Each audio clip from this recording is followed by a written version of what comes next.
Welcome to Climate Youth and Seniors.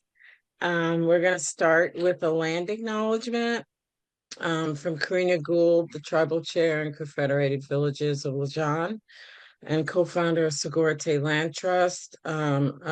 Amazing human. I'll let her introduce herself.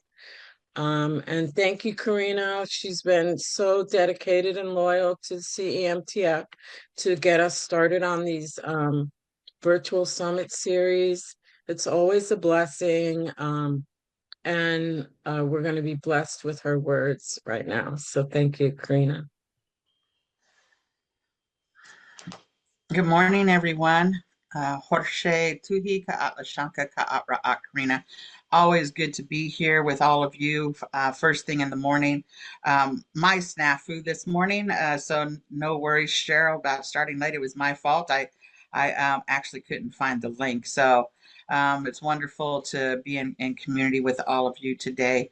Yesterday was the spring equinox. It's the beginning of the turning of seasons of time for us to renew. And for many people, different belief systems, it's a time of spring. And so when we know that spring is coming, we know that we're going to see a lot of beautiful flowers coming back and our bees coming back, and people are getting ready for their gardens. And there's a lot of good things that are happening in the world. And there's a lot of things that are bringing up emotions in us. And so today, when we start this work, especially as we're working around youth and elders and bringing us together, I hope. One of the things I talk about often is to say that we can no longer, as the elders, put on the shoulders the burden of the things that have happened to the next generation. But we as elders and olders must be working side by side with the young people to ensure the stability of our Mother Earth and to ensure that there are good things for the next 7 generations and beyond. And this is the time right now where we use our minds, our good minds, and our good thoughts and our good hearts to bring that about. Um, I think, when we talk about this place that I call home, our people have called home since the beginning of time. I look at this mountain behind me in my picture. It's Mount Tioshtak. It's a place where our people were created. And there's creation places all over the world, and everyone's creation place is their own. And I believe that that's where your people were from. This place is a particular place that I know that I have been connected to in my families for since time immemorial, since the beginning. And at the top of this mountain, as the sun rises today, we understand that this is a new beginning for human beings. And that it's a challenging time for us to step forward with our best thoughts. And so today, as we go into these meetings, I want us to take some deep breaths. And as we take these deep breaths, I want us to let go of any imagery that is negative, and to only bring our good thoughts. So let's take in a deep breath for that first. So we take a deep breath in, and then we're going to let it out. Go breathe in and let it go. Bring in good thoughts for our earth, that we ask for healing for her. We ask for healing for our waters, and healing for our airs. And we ask for healing for our bodies. And so we take a deep breath in and we let it go. We take in a deep breath this time to throw away the negativity of fascism and tyranny and deceit that we see. We ask for light to come in to show the light of all of those things that are deceptive. We ask for us to align ourselves with good people and good thoughts and good creative minds. And we take in a deep breath and we let it go. We ask for all of our relatives and friends that are near and far to be protected, and for our indigenous relatives that are fighting on the front lines and those that are fighting against tyranny and fascism around the world. We ask for special blessing and prayers for the children, and we ask for special blessing and prayers for those yet to be born, that they come into a world that we create that is better than the one we leave behind. We take in a deep breath and we let it go. With this last breath we're going to take together, we take in anything that we don't need right now. It allows us to have a clear mind, to be able to hear one another, and to be able to think about good things that we want. We ask that we take care of that whoever our creator is takes care of our ailments and our worries, and that we stand up strong and have courage in these times that are coming up. And we take a deep breath in and we let it go. Thank you, relatives, for spending time with me this morning. I hope that your meeting goes well and that all of the next times that our paths cross, that we are able to see each other and with joy and laughter, and that we come together with radical minds and ideas to make a change in the world that we want to see. Thank you, Karina. That was beautiful. It's always such a blessing to have you start us off. Really calm me down. I was stressing a little bit, so now I feel much better. Thank you, thank you, thank you. It's just such a blessing and really appreciate your support. And I miss seeing you and hope to see you soon. But you look beautiful this morning, so thank you. And so welcome, welcome, welcome to Climate Youth and Seniors. Um, we just got a blessing from Karina Gould, and now we're going to start our day with Climate Youth and Seniors, our 5th virtual summit series. And the series title is, well, the whole series is Climate Colonization, Rights for Humans and Nature. It's the 5th in the 5-part series. And I'm Cheryl Davila, the founder of the CEMTF, former council member in Berkeley. I'm also on the Interfaith Council of Alameda County, the network of elected officials and staff advisory committee, Friends of Adeline, on the local KPFA station board, Berkeley Equity Summit, and now I'm on the radio every 2 weeks on kpfz.org, Thursday mornings at 9 a.m. for like 10, 20 minutes with my friend Nida. And we continue to be out in the streets to end the genocide. We know the ceasefire was never fully implemented. Sadly, the reality, the occupation must end, and we must be in solidarity to free Palestine, free Sudan, Congo, Haiti, free us all from oppression, greed, racism, colonization, hatred, and bigotry, especially now with 45, now 47. But that's the reality that we live in today. And I just want to thank you all for being here and taking the time to address climate youth and seniors. And I want to thank the speakers today, Karina. And I understand that Congresswoman Barbara Lee won't be here today, but I was told that someone else will be here to speak on her behalf, Carlos. So hopefully that will happen. And I want to thank Mayor Eduardo Martinez, who will be here, and Christy, Anaya, Finn, Abigail, Pat, and Barbara, and our UC Berkeley fellows who have been amazing this semester. Thank you, Annie, Nisa, Sophia, and Fatima, for all the work that you're doing and for being here. And thank you all for your donations. And if you haven't donated yet, there's still time. You can always go to CEMTF.org.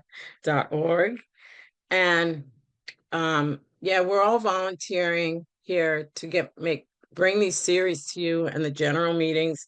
And last Wednesday, just a couple days ago, we kicked off Climate Youth and Seniors with an amazing Dr. Dina Z Ezdine, who was a gastrologist and an internal medicine doctor.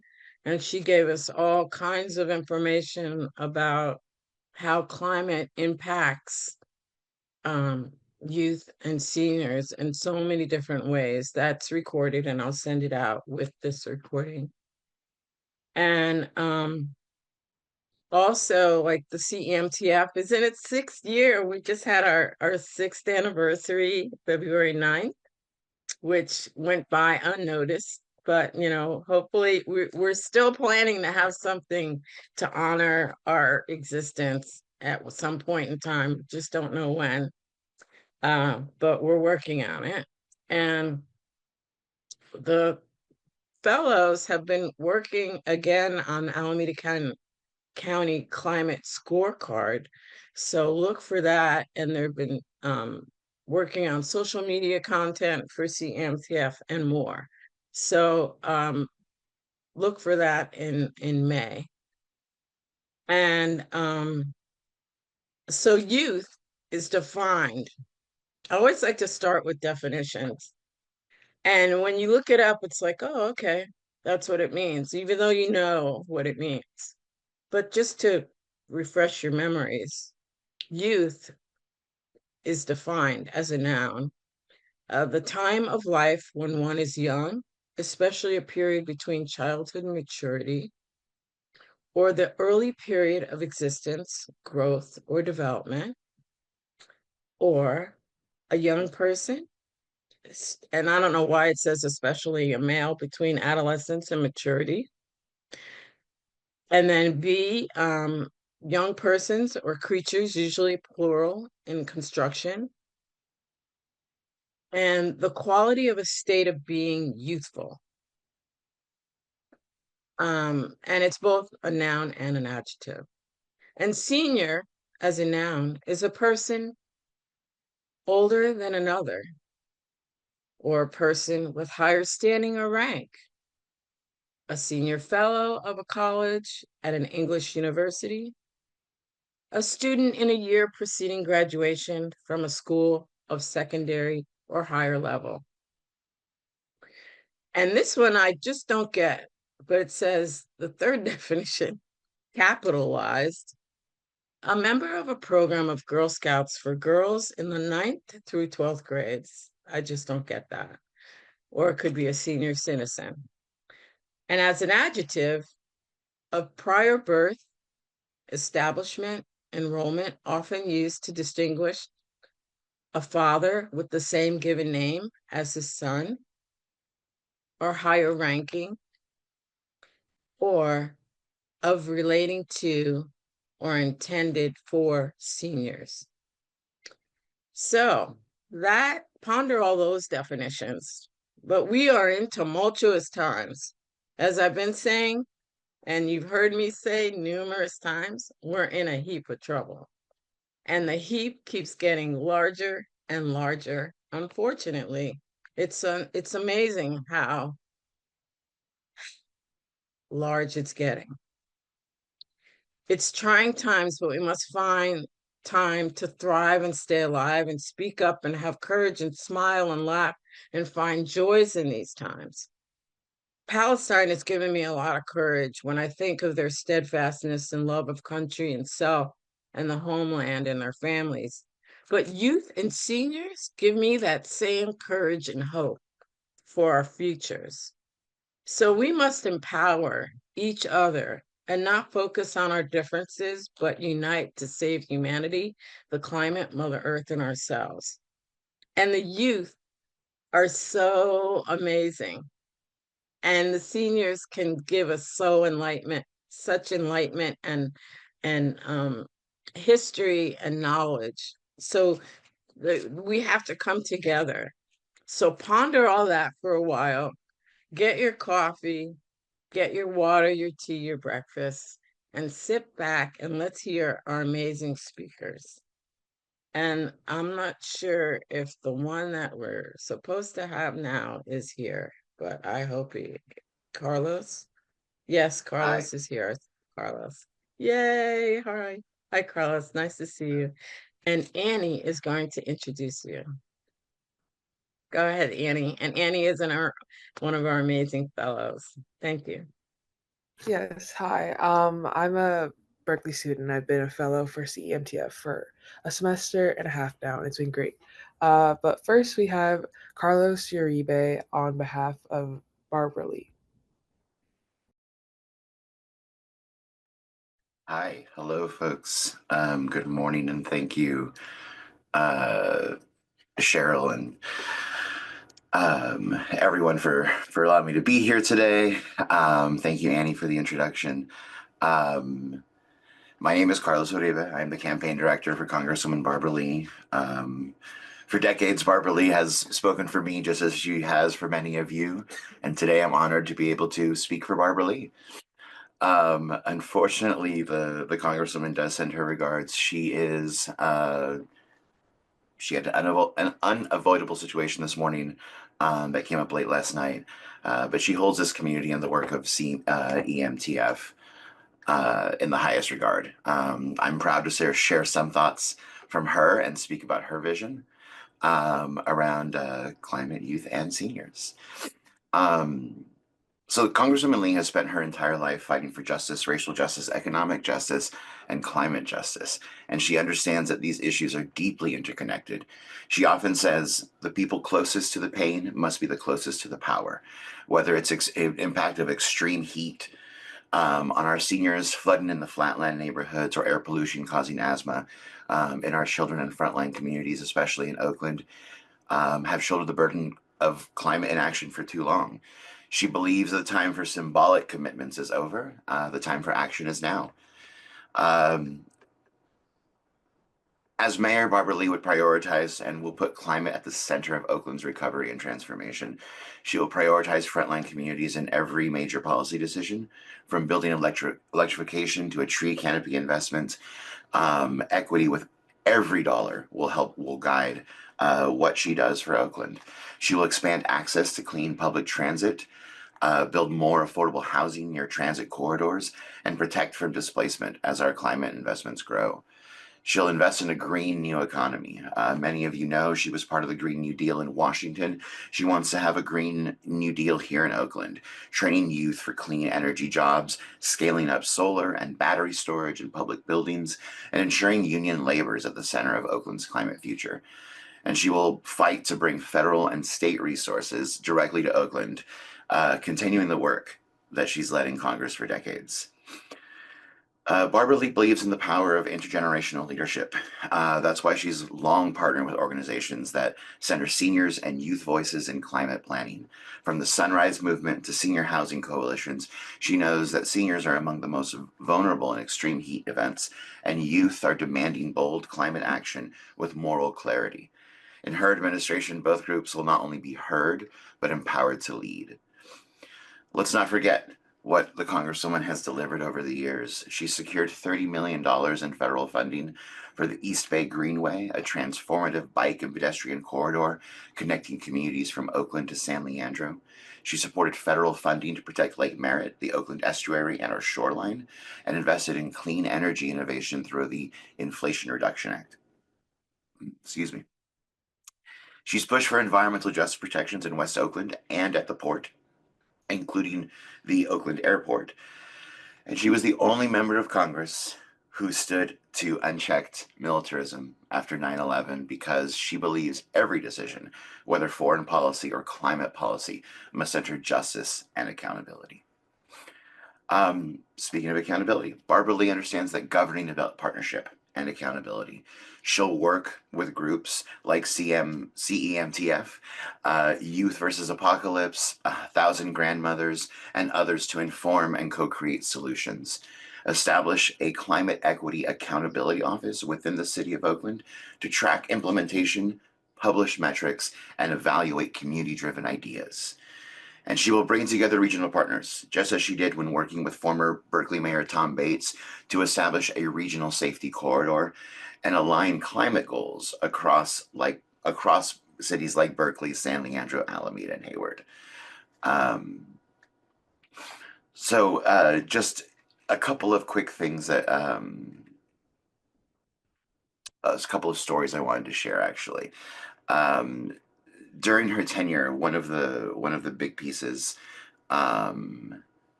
that she focused on in Oakland, and one thing that she likes to talk about is a way that she was able to bring people together is when the Port of Oakland was trying to dredge to 50 feet. This is when she was in the California state legislature, and her big piece was you know, her big piece was while in the California state legislature, she brought together the Port of Oakland, the environmental groups, the business groups, and the communities together to really figure out what was the solution moving forward. Apparently, she likes to talk about how after that they called her the Mud Queen, and she still has a jar of mud from that situation. And what happened is she likes that because the mud that they took from the dredging, they took up to Sonoma and made marshlands out of. And the Sonoma Bayland project came out of that. So for her, it really was a win-win situation in that piece there. And it's definitely a story that she likes to share. That she likes to share with a lot of folks. So I do apologize if I said anything I shouldn't have, Cheryl. Um, uh, but in closing, you know, I want to say that Congresswoman Lee, um, is dedicated to climate, is dedicated to youth, is dedicated to seniors, and is really dedicated to Oakland and the East Bay. Um, and she's someone who listens, someone who shows up, and leads with moral clarity and progressive values. And so, on behalf of the Congresswoman, thank you for your vision, for your organizing, for your advocacy. And she looks forward to working with you all to build a livable, sustainable, and just Oakland.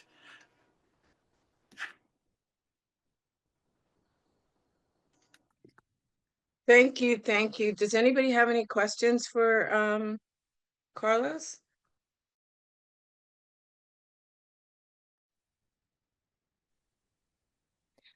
I I have a question. My name's Geraldine. Can you hear me? Yeah, we can hear you. Go ahead. Thank you, Carlos, so much. I'm an older person. I'm a wildlife biologist from the U.S. Forest Service originally, and I would greatly appreciate your brief comment on how Barbara considered wildlife specifically. It sounds like that was pretty specific in terms of just sustainable, the integrity of wildlife habitat. It sounds like she was on it. And so I'm grateful for that. With the mud that was sent, that you said, she was sent the mud from the dredging of the port. I'm sure the port itself, has suffered and environmentally, the non-human life in that area will take probably several hundred years to recover from that dredging. But I'm grateful that perhaps the mud still had viability when it was moved, like you described. I don't know if there's been any study on that or look at that. That would be, I think, pretty hard to difficult to study, because that would take lots of years of looking to see how life comes back in that mud. So it would be premature, I think, to know the answer to that. Anyway, I appreciate you being here on her behalf today. That's all. Check. Thank you. And Jack, you have your hand raised. Go ahead. Yeah, I was very interested in what you said about the climate equity office or something like that Barbara was talking about in Oakland. I live in Oakland and we would love to have such a thing. Can you explain a little bit more about what you know about that? Yes, absolutely. So I believe the Climate Equity Accountability Office is what I had mentioned. And this is an office that she would like to see within the city of Oakland to track implementation, publish metrics, and evaluate community-driven ideas. So like for example, Geraldine, when the question you asked about, how is the wildlife recovering in the bay after the dredging, I would see that, this is a project that a climate equity accountability office would take on and figure out if, things are actually, okay, if they're getting better, or if we need to reconsider stopping dredging. I don't know. Yeah. And so the really with the Congresswoman, she talks a lot about she wants to create working groups, not task force or blue ribbon commissions or things like that, but what she wants to create real working groups of people on the ground doing the work and moving the work forward. And so that is something that's very important for her. Thank you.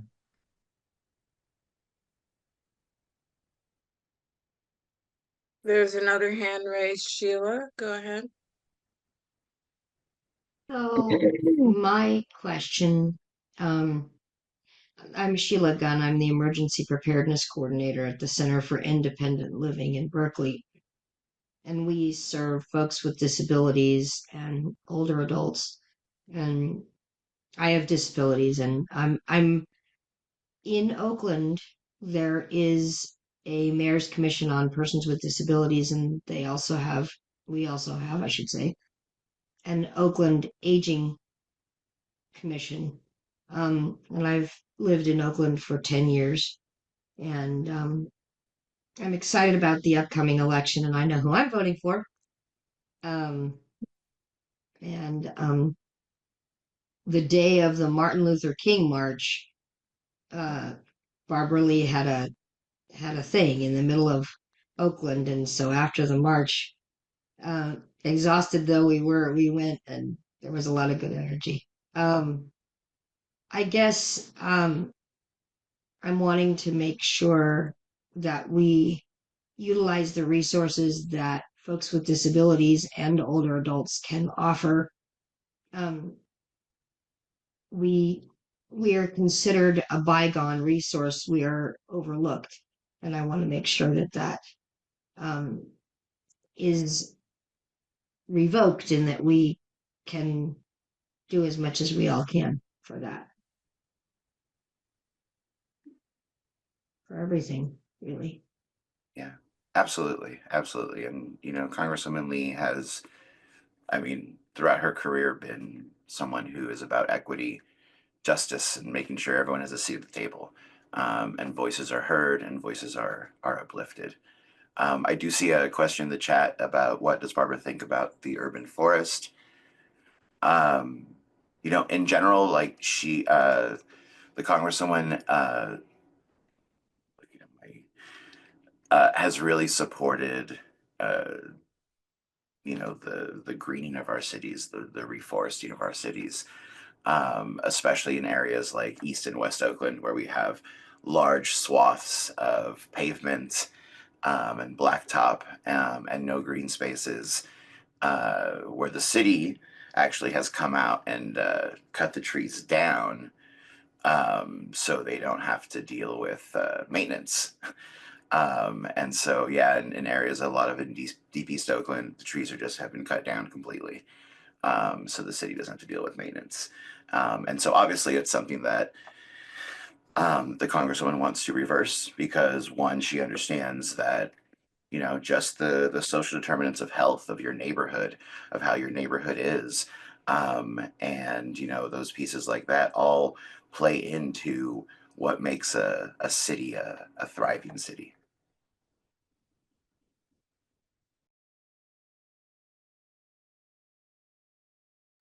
All right. Well, thank you so much. I don't see any more hands raised. Thank you so much, Carlos. And please say hello to the Congresswoman and appreciate you being here on her behalf. Absolutely. Again, it was a honor to be here and great to see new and familiar faces. Thank you so much. So I think Eduardo is having a bit of an issue getting in. I'm not sure. Let's see. I don't see him. Do you see him, Jack? He called me and said that he arrived at his destination, but the building, he couldn't get into the building, so he was having issues with getting on the Wi-Fi, but I sent him the link. I will be introducing the mayor of the city of Richmond, Eduardo Martinez, and he will be discussing on the climate crisis effects on the most vulnerable communities. Hello. Welcome, Eduardo. Yes, my apologies. Speaker. I was trying to get onto my computer because I know how to operate the computer better than the phone. But I'll do my best here. I'm currently at the local 5 hall because I have other obligations. But you know, I've been thinking a lot about how I should address this issue. Because it's really a major issue, and I was thinking of the most vulnerable, and the most vulnerable being our elders and our young people, our youth, our children, and one of the reasons they're the most vulnerable is because they depend on the rest of us for transportation. That means that if there's any situation that requires evacuation or requires protection, they're dependent on us, on the people who are capable to drive to move people around, and so those are the most vulnerable people. And I do want to mention that the greatest environmental disaster that we have is war. And that is disastrous on many levels, in terms of the pollution that it creates, in terms of the uh, health issues, death. You know, it's just disastrous, and a bomb explosion, and especially in urban areas, create widespread environmental pollution throughout the release of debris, hazardous materials, toxic substances, and it impacts our air, water, soil quality, and it imposes lifelong health risks. For instance, when you think of a bomb dropping, you have to uh, imagine the debris and the rubble, which contains hazardous materials like asbestos, industrial chemicals, and fuels. It doesn't just drop on an empty field. It drops on places that have all the things that we need in order to create the cities that we live in. And the explosives themselves are byproducts, and their byproducts can release toxic substances like lead, mercury, depleted uranium if they're using those kind of bombs, and other heavy metals. So all these go into the environment, and our children and our elderly people, and when you consider apartheid states like the West Bank or Gaza, it's everyone. No one can escape. And when you look at the number of people who have died, you are looking at mostly women and children. Uh, and then there's the damage to the infrastructure. When you damage water supplies, wastewater treatment supplies, facilities, you end up contaminating water, and people have no place to eliminate, so they do it wherever they can, which increases the possibility of illnesses, of diseases, and then you have also the health risk of not having enough water. And then there's air pollution. Explosions, fires, they release pollutants into the air, particulate matter, carbon monoxide, other toxic gases. And then water pollution, as I've said before, it's a disaster. And then the soil. We have a lot of toxic sites in our area, and that's because of the carelessness of the industries that's created. all the things that we use today. But it's, it's all these, for instance, when a bomb explodes, all the toxins fall down back into the earth, and there's no way that you can separate the toxins from the earth. So you've actually contaminated wide swaths of areas where people live.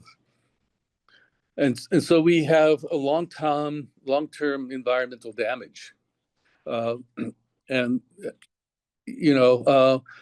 once you destroy a place, you have to repair it. You have to clean it up. And we know that anytime you build something, you need to create the things that you use to rebuild. And there's toxins released every time, when we use concrete. We know that there's toxins around the areas where the concrete is made. So there's, it really disturbs me immensely when I think of war and what a disaster it is, not only to the environment, but to the human spirit. When you look at the children in Gaza, you see children with amputations, with loss of eyesight, with it's they have respiratory illnesses, they have skin irritations, lifelong health effects. So we have military activities which contribute to greenhouse gas emissions, and this it's I become speechless when I think about this. And then we end up with unexploded ordnances, which poses a long time hazard to civilians and the environment. So it's very difficult to assess the carbon footprint of a war, but we know that the carbon footprint of a war is immense and is senseless. It's not necessary. And in order to create that war, we need to build planes, tanks, ordnances, bombs, and we need to provide those armaments jet fuel in order to work. How much jet fuel does it take for a jet to fly from a carrier over a country where it drops a bomb and then to fly back? How much jet fuel does it take to launch a missile from one site across the ocean to another site? So when you calculate all of these things, we can see how useless and how destructive wars are, not only to the human spirit, but also to the earth, to the environment that we live in. I've been a pacifist all my life. And when I see the amount of destruction that we exert into an economy that's extractive, we have to come to a point where we realize that there's only so much that we can extract before we end up with nothing. And when we destroy things that we build, we're wasting materials, we're wasting energy, and we're wasting lives. It's inexcusable. There's no rational reason to do what our nations are doing, and it comes, it comes from the colonial mentality that Western civilization has been created on. It's it's really destructive. Let me see if I can find some notes that I've taken. I had some. I had some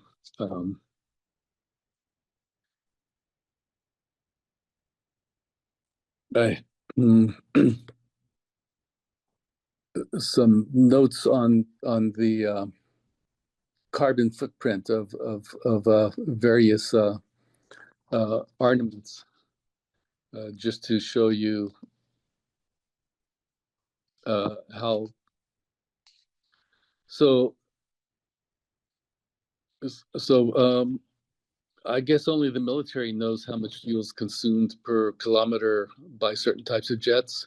But if we knew that, we could calculate the carbon emitted by a whole fleet of those planes over a certain amount of missions.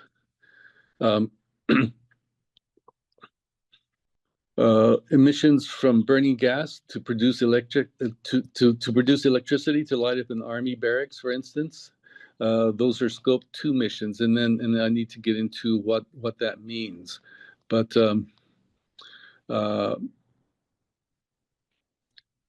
it's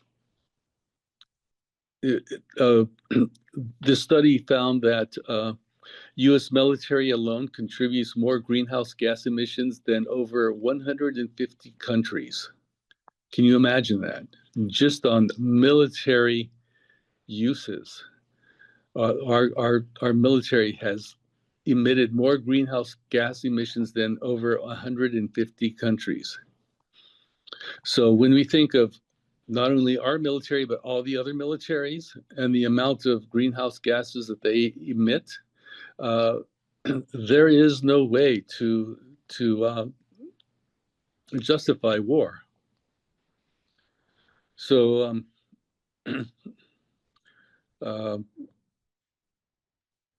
I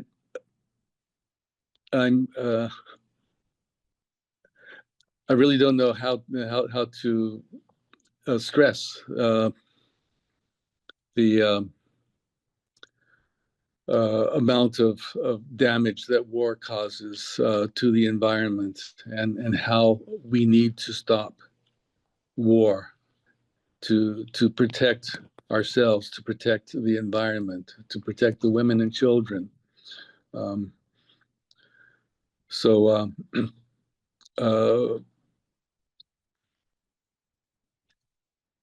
yeah. Does anyone have anything they want to ask me? I mean, Well, thank you, Eduardo. I mean, I'm holding back tears because you brought up so many things, and I just love you. You're just to know that those words came out of a mayor's mouth in the Bay Area is just really super amazing. You're incredible. So does anybody have any questions for the Honorable Mayor of Richmond, Eduardo Martinez?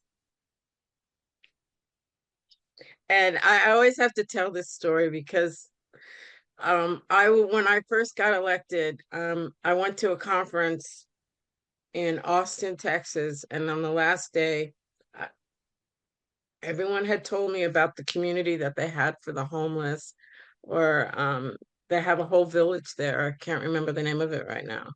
And nobody from Berkeley would go with me, the mayor, the other council members. And I just went down to the lobby and I said, I'm going to go. I had a few hours before my plane left.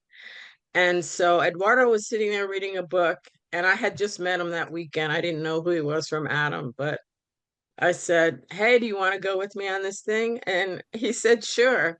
And we jumped in this cab and we went. And we just, when we got there, and it took like 20 minutes, and we're like, how are we going to get back? And then he's like, well, let's just ask the driver to wait. That was an expensive taxi ride, but so worth it, And Eduardo has been in my life ever since. And I'm so grateful and thankful for that. And that just showed how much he cares, because no other elected official, the mayor, the other council members, would not go, and he went. So yeah, tears are dropping out my eye, but that's okay. Go ahead, Kim. Um, good good morning, Mayor Martinez. We've met here and there, but I just want to tell my little story of how I met Mayor Martinez. Is that I spent 15 years and 4 months working at Doctors Medical Center in San Pablo, and Mayor Martinez and others fought to keep this hospital open, because this is the hospital that saw the majority of the people in West Contra Costa County, many who were underinsured or not insured at all. And when Chevron had their fire in 2012, we saw thousands and thousands of people. And so if and when this happens again, where are these people going to go? So I just wanted to remind him that, that he did us an amazing service to try to keep this hospital, open. And because West County needs another hospital, not just Kaiser, because frankly, Kaiser doesn't really want to take care of you if you're not one of their members. That's how they roll. And I also wanted to bring up, because there are so many people in Richmond that fight the fight against fossil fuels and Chevron. And looking at what just recently happened with Greenpeace being charged like 600 and something $million for their part in the Dakota Access Pipeline. And even the Standing Rock Sioux tribe came to their aid and said they weren't involved in this. This was an indigenous led action. There may be some people that were there that were from Greenpeace, but this was not their action. But they are the ones that are being sued and possibly pushed into some type of bankruptcy, because they need a scapegoat. So I just wanted to bring that up, and thank you, Mayor Martinez. I talked to you last at the powwow that Courtney puts on just a couple of months back. So thank you so much.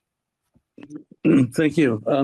And talking about local issues, when we had that fire, people were told to shelter in place.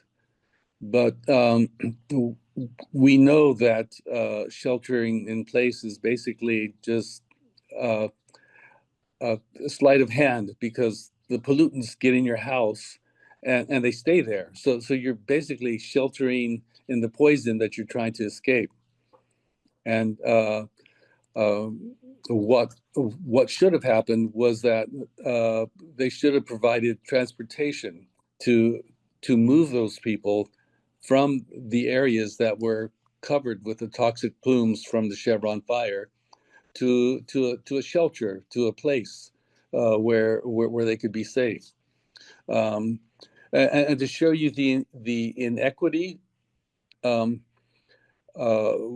the rains a couple of years ago, there was a hill in Point Richmond that had the possibility of sliding, and there was small slides, and what they did was they provided the people who lived in those big homes free access to hotels, and they were allowed to take their pets with them. So at the same time they were doing that, there were homeless people sleeping in makeshift shelters in the rain. So we need to change our priorities so that these people whose homes were endangered, you know, in parentheses, by possible landslides, um, had the money to pay for their own hotel, but the city chose to pay it for them. And I was trying to get shelter in our rec center, in our auditorium for them, but I couldn't get enough backing to provide it. So I think once again we need to put our budget in line with our values, and when you don't take care of your children, of your elders, of your dispossessed, then your values are not they're not mine. I can say that. Thank you, Mayor Eduardo Martinez. And Christy, there's a couple questions, two people, there's a question in the chat, and then a person has their hand raised. Should we do those, or should we just skip that and get to you? That's totally fine. Yeah, go for it. Okay, great, thank you. Sheila, can you be quick with your question? It's more of a comment, which is that elders and people with disabilities often are very careful about where they live and how they get that place built up or modified to be able to age in place and stay in place, as opposed to being shipped off to nursing facilities. And the concern I have, I understand what you're saying, Eduardo, but what I'm concerned about is it's not as simple and easy. And we don't have the infrastructure to move people out of their homes and take them to a shelter place. We're supposed to have, and the shelters are supposed to be accessible, and they are today a lot more than they were. But we need ability for people to stay where all their stuff is. People who have disabilities or are older may not be able to move fast, and you sometimes only get 10 minutes from get out of your town to, you know, the fires at your doors. So that's something that needs to be put in the plans. Thank you, Sheila. Yeah, and I'm in total agreement with you. You know, for instance, you know, the fires in Paradise. You know, I mean, you have to leave. You know, whether or not your place is built up to accommodate you. You know, you have to leave, and we need to make sure that we have the capability of moving people who can't move on their own. So my comments get them down from the top. Got to get them down from the upper floors first. The elevators shut down. Right. That's a major problem in many, especially extremely low income housing units. Right. Yeah. And I'm not someone who is enamored of homes for elders. You know, I believe in multi-generational families, you know, where elders actually live with their children, because their children understand them better than some nurse in some institution. Well, great. Oh, I'm sorry, I didn't mean to cut you off, Eduardo. No worries. Well, I think it's like 10:07 now, and I don't want to take up too much of Christy's time. So, but thank you so much, Mayor Eduardo Martinez. I know it was a little challenging to get on here, but we appreciate you. And I'm gonna drop you a message with these questions that are in the chat, and maybe you can answer them, and I can send out the answers with the recording and everyone's PowerPoints at a later point in time. Okay. So thank you, thank you, thank you. That Thank was you. amazing. Thank you for thinking of me. And Yes. I always think of you with joy. And I think of you with love. I love you so much. Thank you so much. Okay. Yeah, we need more mayors like Mayor Eduardo Martinez for sure. So next we're gonna have Sophia, our amazing UC Berkeley fellow, introduce our next speaker. Thank you. Hey, good morning. I'm Sophia. I'm a UC Berkeley fellow working with CEMTF this year. I'm introducing our next speaker, Christy Trousdale. She's the Deputy Director of Children's Environmental Health Network, and to be speaking on climate change and children's health. Thank you for being here. I'm just gonna share my screen. Thank you for your patience too, Christy. Oh, of course. Thank you so much for having me. Okay, can everyone see this? Looks good. Perfect. Excellent. So I really appreciate, again, thank you so much to Cheryl and the Climate Emergency Mobilization Task Force for inviting the Children's Environmental Health Network to come and join your conversation today. Really appreciate also just following up on Mayor Martinez's powerful and critical words there.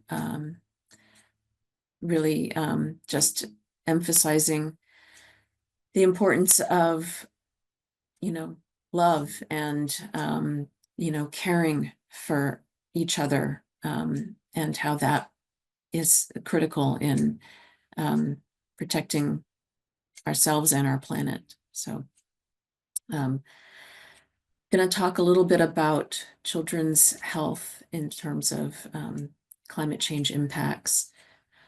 Again, I'm Christy Truesdale. I'm with the Children's Environmental Health Network. We are a national organization. For over 33 years now, we've led the children's environmental health movement. Our aim is to protect all developing children from environmental hazards and promote healthy environments and stable climates.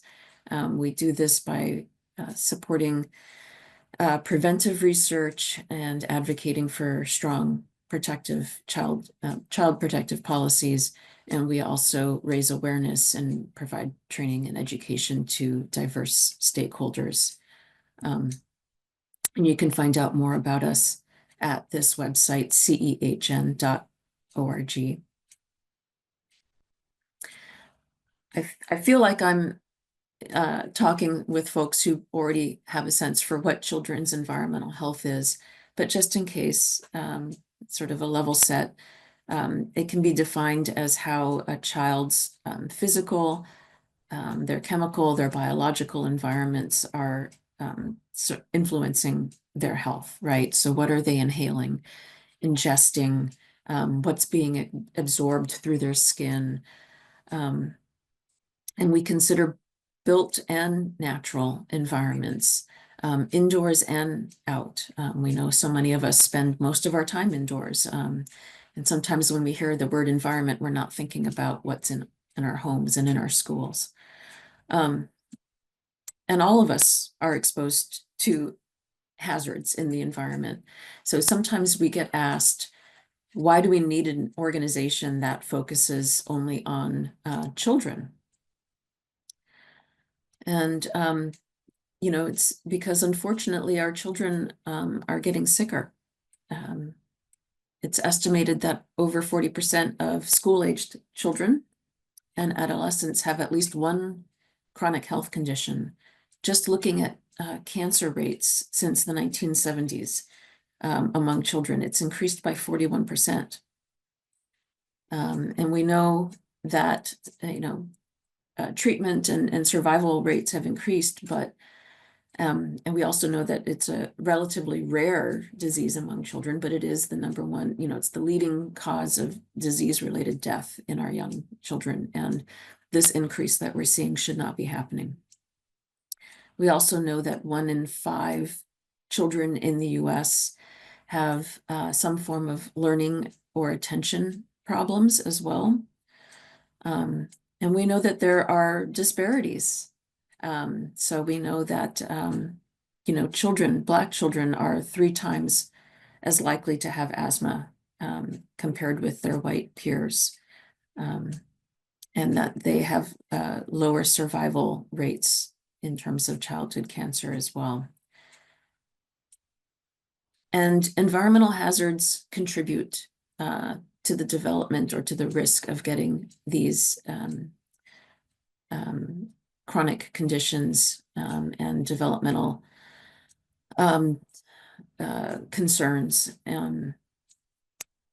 And there's something that we can be doing about this. It's not like our genes, right?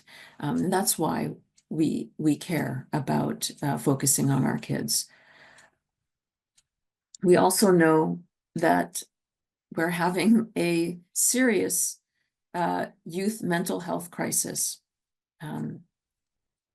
Approximately 20 million children have a mental health disorder, and only about 20% of them are receiving appropriate care for this. Again, here we're seeing disparities by race and income. White and wealthy children are more likely to be receiving care and treatment. And here too, some people don't realize this, but exposures to heavy metals, endocrine disrupting chemicals, pesticides, these have been linked to children's development of anxiety, depression, and mood and behavior disorders. And of course, we know that the climate crisis has also contributed to youth climate distress. So again,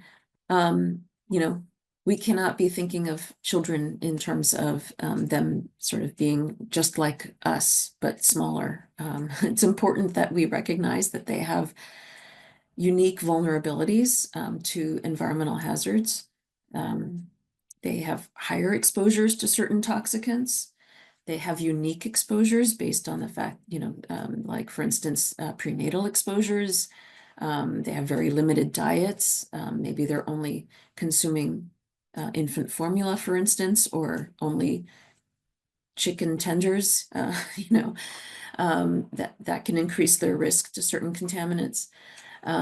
Their bodies are still developing. They're in a very vulnerable, dynamic state of development. Children also have a longer life expectancy, so they have more time within which they can develop the symptoms of environmentally mediated conditions that have these long latency periods. And as Mayor Martinez mentioned, they are greatly dependent on us. They can't just pick up and move. They can't change their zip codes. And they often don't know, right, the littlest ones, that there might be a hazard. And of course, climate change is a threat multiplier of environmental hazards. So again, this places our littlest ones at increased risk. So children are more likely to live in risky places. So they're more likely to live in our floodplains, in our coastal areas, and in our earthquake zones. They're more likely than any other age group to be living in poverty. The World Health Organization has estimated that globally, the disease burden attributed to climate change is affects, it's over 88% of that is among children under age 5. And we also know that a child born today, compared with their grandparents born in the 1960s, will experience extreme climate events and disasters at a rate 2 to 7 times greater. So there are real intergenerational inequities here at play. And, our kids are watching whether or not we act on it and try to ensure that they have the healthiest and safest futures. So this image on this slide is taken from an EPA report on climate change and children's health from 2023.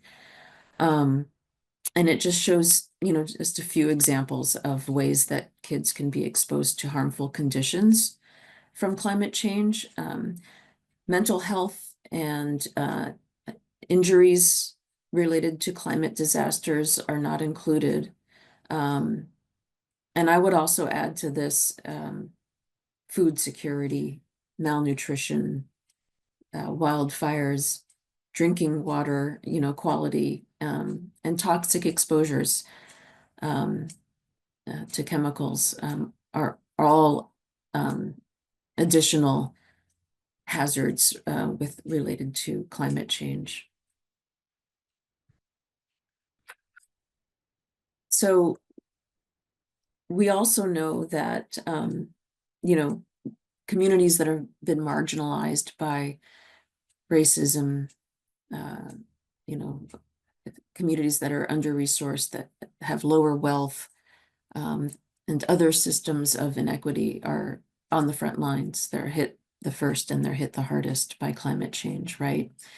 You see a whole list of these insecurities or precarities that are already, pre-existing in some communities that just get exacerbated in climate emergencies. And I know California's very familiar with this, with the wildfires. But, when these events happen, there are these devastating effects and cascading effects, right? That leads to a lot of instability in a child's life. You think about losing a home, or, just being displaced, or having your school shuttered, and all the instability that brings, whether, the schools provide not just, education, but social and emotional and learning and chance to be with your friends and a solid meal every day. Others, a community of stable adults around you, and losing that really has an impact on our kids. We also need to think about the impacts to parents and adults in these children's lives. So a loss of employment, or being displaced, losing your home and your community, and the mental health impacts that has on parents, that can lead to domestic strife. Sometimes studies have shown it increases domestic violence. All of these things, are affecting young people as well. So, this is just got really pervasive impacts. And as we heard, Sheila mentioning too, children with disabilities are another especially vulnerable group. We know I think this is a study from 2021 that interviewed parents of children with disabilities exposed to the 2017 Northern California wildfires a year after the fires. And they just emphasize how much more difficult it's been for their kids, how difficult it was during the wildfires, and how difficult it has been since. There's just a lack of disability-specific supports that complicate the post-disaster experience as well as the during disaster experience. We just need to have much stronger, much more disability-informed approaches and resources and treatment available. We're talking about, again, not having, not all shelters are accessible. You go to stay with your friend because maybe your children can't be in a shelter because they have behavioral issues that just make it uncomfortable to stay in a shelter. You stay with friends, they may not have rooms and doorways and bathrooms that are accessible. The children that have special objects and routines that help calm them and help them feel secure, they're now shut off from. So there's a lot of specific and intentional attention, needs that are currently missing, a lens that we need to be applying for our most vulnerable children in terms of climate preparedness and response. And of course, there are severe long-term impacts, mental health impacts from climate disasters. This year, 2025, is the 20th anniversary of Hurricane Katrina in New Orleans. In the few years immediately post-Katrina, studies showed that children exposed were 5 times as likely as pre-Katrina cohorts to have serious emotional issues like anxiety and depression. And I haven't seen this film, Katrina Babies. It's on my list. But the filmmaker, Edward Buckles Jr., himself, a survivor of Hurricane Katrina as a child, he followed up with the now adults who were displaced by Katrina as children to see how they were doing, and found out that they're still struggling. And this quote really just on this slide is really powerful. The fact that, children are not, nobody's asking if the children are okay, and Black children were not even given much thought after the hurricane. Nobody ever asked the children how they were doing. We need to do so much better. And we all know this, we're seeing it, we hear it from our young people, right? In general, they're experiencing increasing levels of climate distress. This data and infographic can show that all the feelings here that they are expressing, that they're feeling sadness, fear, anxiety, anger, powerlessness. 51% of young people worldwide feel helpless when it comes to climate change. So it represents a true existential crisis for us, but especially for our youth. Okay, so what am I recommending? California is often a leader in terms of, sort of setting ambitious climate goals. And I say continue to set these ambitious policies to reduce greenhouse gas emissions, maximizing and communicating strongly, emphasizing the health co-benefits of reducing greenhouse gas emissions. I think it's really important that folks hear more and more about these co-benefits, right? So investing in public transportation and walking and cycling infrastructure, right? And how that cuts down on toxic air pollution and helps our communities and our children breathe better. Making sure to support a clean, renewable economy, focusing on solar and wind, shifting to a non-extractive economy. So not getting distracted by, false greenwashing alternatives, such as biomass production and other, not clean sources of energy. And this might take a lot of money, but whenever possible, bundle building upgrades or new construction in terms of affordable, housing and schools, to include electrification and energy efficiency and, air filtration and heating and air conditioning, along with other child health protective elements like lead hazard remediation and pest management, clean and healthy pest management, like integrated pest management solutions. And start with, all of these programs and initiatives in our communities that are the most burdened and underserved, right? And of course, I've got my public health hat on, so I'm going to recommend that in implementing your programs and any efforts that you use the climate change and health vulnerability indicators for California that was developed by the California Department of Public Health. This resource includes a data visualization platform by county for about 20 different indicators, including one on the percentage of the population under age 5.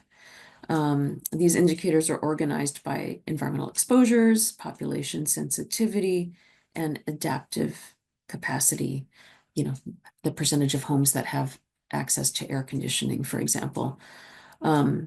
They also provide resources for climate change adaptation planning. So it's really helpful to go to this resource at the California Department of Public Health. Of course, we should be developing heat wave response plans that have specific actions, right, for protecting children and pregnant people. We need to implement working alerts for poor air quality days. And it's really important that we don't just create these programs and these initiatives, but that we are investing in the appropriate amount of communication about them, that folks are aware of them, what they mean, and how to respond to them. That's awesome. Often the missing piece that we're not getting the word out well enough, that we're not reaching these communities. So we need to invest in public education and outreach. We need to have invested in trusted messengers, whether that's community health workers, promotores, we need to be reaching these communities. And we need to focus on settings where children spend a significant amount of time in addition to their homes, like schools and childcare centers, right? We need to ensure that they are built to withstand the climate impacts. So there are numerous resources that can provide guidance and model policies for building climate resilient schools. I know California's got a lot of this already. They have a California Climate Ready Schools Coalition that has some excellent resources like this that can help provide guidance.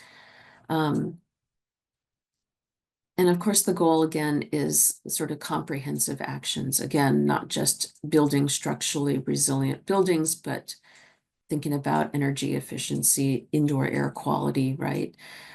Zero emission school buses, green schoolyards, and also climate change education, right? So thinking about engaging the kids in this work, telling them why we're doing this, why this is important.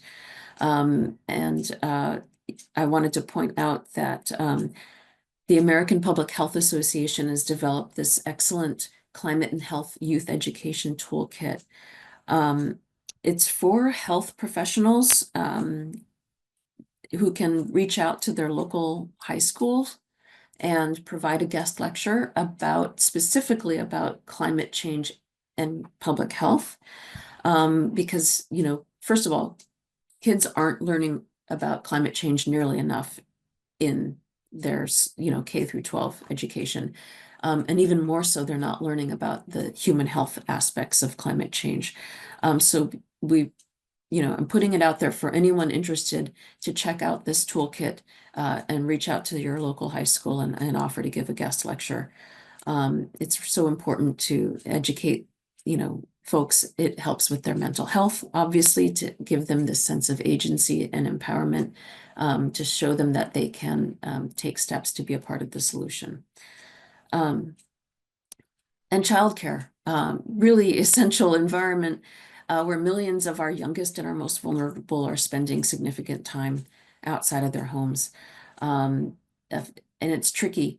There's so many diverse settings for childcare.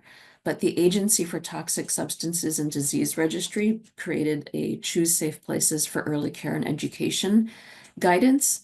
It's about safe siting of childcare. So about, is this site that they are on, what was the former use of the site, or what is the current or former use of the sites adjacent to it. That can impact, in a climate disaster, that can increase environmental hazards depending on where a child care is located. They also created a disaster recovery supplement to provide guidance to child care providers on how to reduce hazards after a disaster. And my organization has an eco-healthy childcare program that also provides environmental health information specifically for childcare providers as well. I adapted the, tips on this slide from a really well-written article in EdSource that I couldn't have stated any better. So I'm just sharing it with you here. But, we learned a lot about the fragility of the childcare industry and about its critical importance to our economy and our communities, right, from the COVID pandemic, and are reminded about this with every climate disaster that we have. Our childcare providers are operating on the slimmest of margins, and many of them permanently shutter after a disaster. So we need to invest in them, especially those who need assistance to adopt climate mitigation strategies so they can stay open and help serve our families. I know some cities and states have used funding from ARPA, American Rescue Plan Act, and also from the Inflation Reduction Act to help with, to address childcare infrastructure needs. I know in California, there was over like 350 million offered through the Child Care and Development Infrastructure Grant Program. I don't know if that's still open, but that prioritized projects for climate resilient materials and for childcare facilities. And also, I think there was some funding set aside under an Urban Forestry Act for outdoor environments and greening school childcare facility yards. Setting up cool shade structures and, tree planting, etc. This is all excellent. And, wouldn't it be fantastic for the state to continue funding this, because that I know only served a sliver of the child care programs in the state. I know local governments and financial institutions could and should provide grants and forgivable loans to providers as well, so they can stay open and safely take care of these youngest and vulnerable children. We also need to consider in our local planning, folks are working on increasing density to serve families to make their quality of life better, right? Walkable cities, that can reduce the emissions of greenhouse gases and improve quality of life for families by, locating affordable housing with, business amenities, et cetera. That can include high quality safe childcare as well. So always be considering the need for childcare when designing and you know, doing a planning program. I wanted to mention nature-based solutions because, you know, all throughout my comments, you're noticing, right, the focus on co-benefits and the fact that climate solutions can multi-solve so many problems. And nature-based solutions are just working with nature, not against nature, right, to manage our natural systems in a way that benefit both nature and society. You know, when done well, when done with an equity lens and a community-driven lens, it can provide co-benefits to children's mental and physical health, right? We know that access to blue and green spaces increase children's physical activity and social cohesion, their social interactions. It can boost their imagination and creativity. It supports their attention, and it provides a sense of wellness and connection. So, you know, these, you know, the Children in Nature Network, I have a link on this slide, and I'll share the slides with folks later so they have these, all the links I've been providing, provide some great case studies of the benefits of involving youth in nature-based solutions. Because again, you know, if you bring them in, not just that they benefit from having these green spaces, but if you include them in maybe developing some of these solutions, it provides them with skills and leadership opportunities. And again, being a part of these solutions can help them deal with climate distress as well.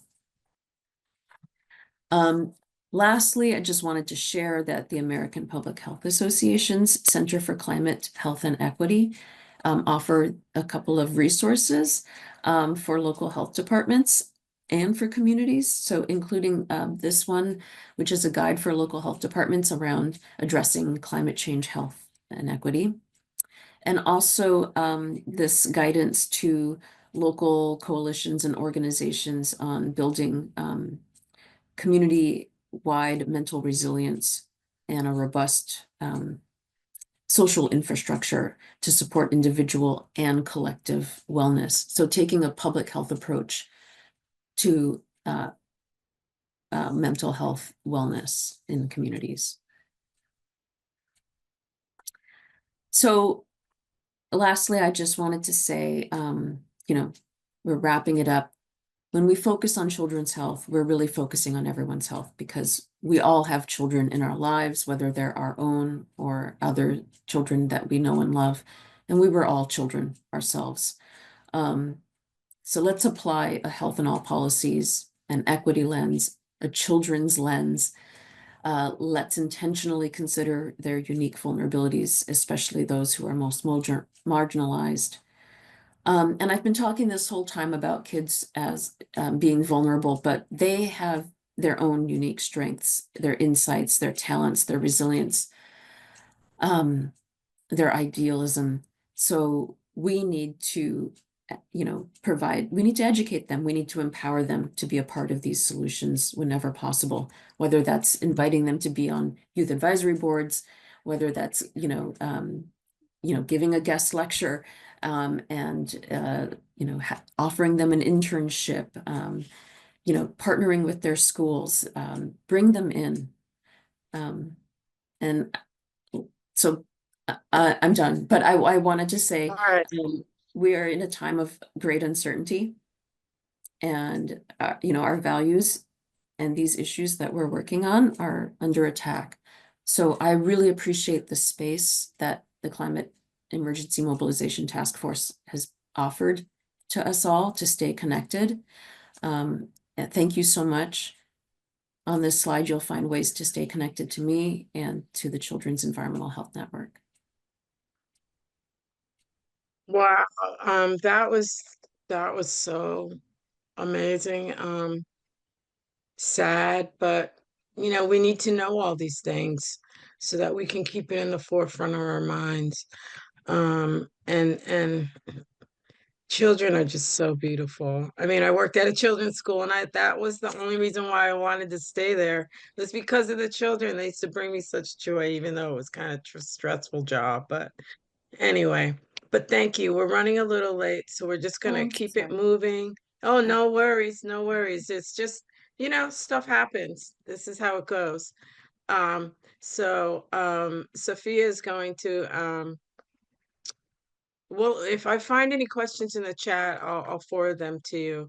But that was just like so amazing. And please do share your slides with me, because I thought that had such great information. Everyone needs to share. And then I'll highlight all your links as well when we send it out with the recording. Thank So you so thank much. you. And you're doing such important work, and thank you so much for that.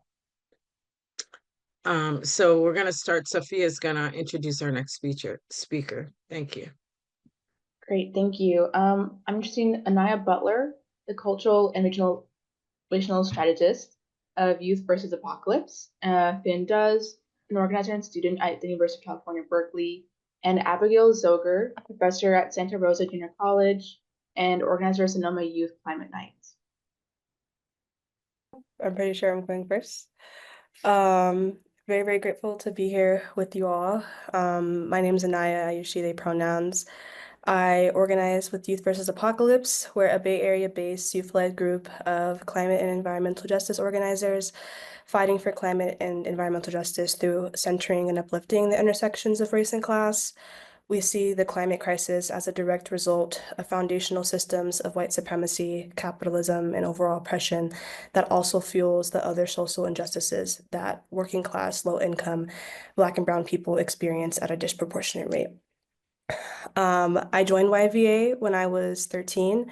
My general kind of role, or how I got politicized in the movement, was through spoken word poetry and my own lived experiences.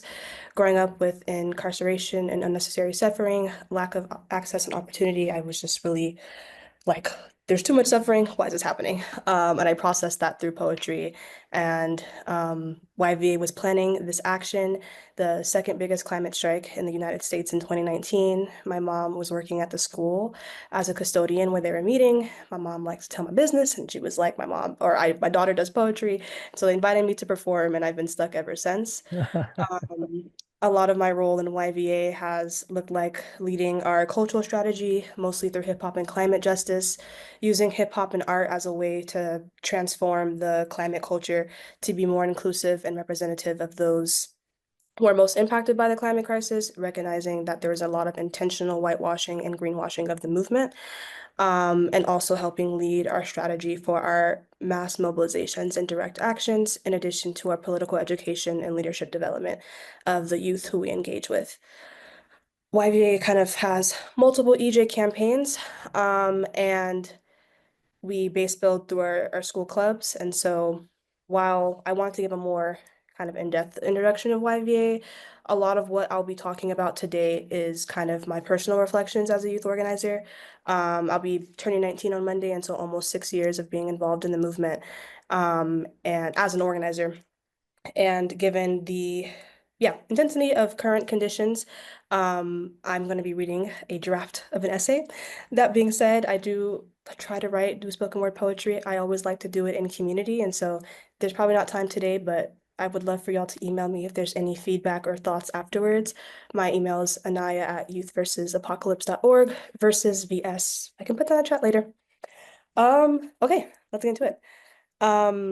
So this is really about how old the revolution will be, manufacturing a mass movement of lifelong menaces. The revolution has always been in the hands of the young, Huey P. Newton, co-founder and chairman of the Black Panther Party, once said. Throughout history, revolution has been associated with the leadership and culture of young people. The common ages of leaders in groups like the Black Panther Party and Young Lords, organizations I'm constantly studying and referencing, were 15 to 24 years old. George Jackson was arrested at the age of 19, and he was politicized during his decade-long unjust sentence as a political prisoner before he was assassinated by San Quentin guards. His brother, Jonathan Jackson, died at the age of 17, fighting for his brother's freedom until his last breath. Sophia Bakari, Black Liberation Army member and Vice President of the Republic of New Africa, joined the Black Panther Party at age 19, and Assata Shakur, another Black Liberation Army member, joined at the age of 23. Overall, it's a common thread that revolution has been led and stewarded by young people. I was introduced to organizing at 13 years old, and when speaking with adults in movement and supporters of it, I'm always hearing, the future is in good hands. But is it? While young people play an important role in catalyzing revolution, it is toxic and long-term will result in failure if we put revolution only in the hands of young people. Having conversations with my friends, older and adult comrades, and elders, a question I've been reflecting on is how old the revolution will be, both in its fruition and its leadership. It is important to recognize and ground in the fact and material conditions that we are in a war. Whether you've accepted your role in it or not, it is happening nonetheless.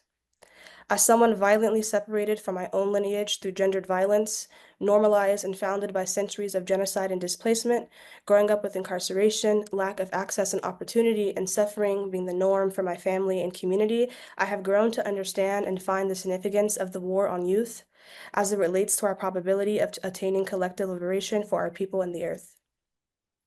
A system and culture founded in disposability has facilitated and manufactured generations of division, suffering, trauma, and ignorance. Yes, the future is in the hands of young people, since we are the beings who will be alive to steward it then. But to say it is in good hands is to ignore the systemic, cultural, and spiritual oppressive tactics implemented by the ruling class against young people. Youth navigate every day with sometimes a lack of honesty and intellect due to other older generations also experiencing their version of the war on youth, the results of liberal resistance. With the rise of social media and technology, there has been a huge desensitization to the loss of life. Images of babies decapitated and burned alive are easy to scroll through. Reactionary behavior and culture is rampaging young people's brains and characters.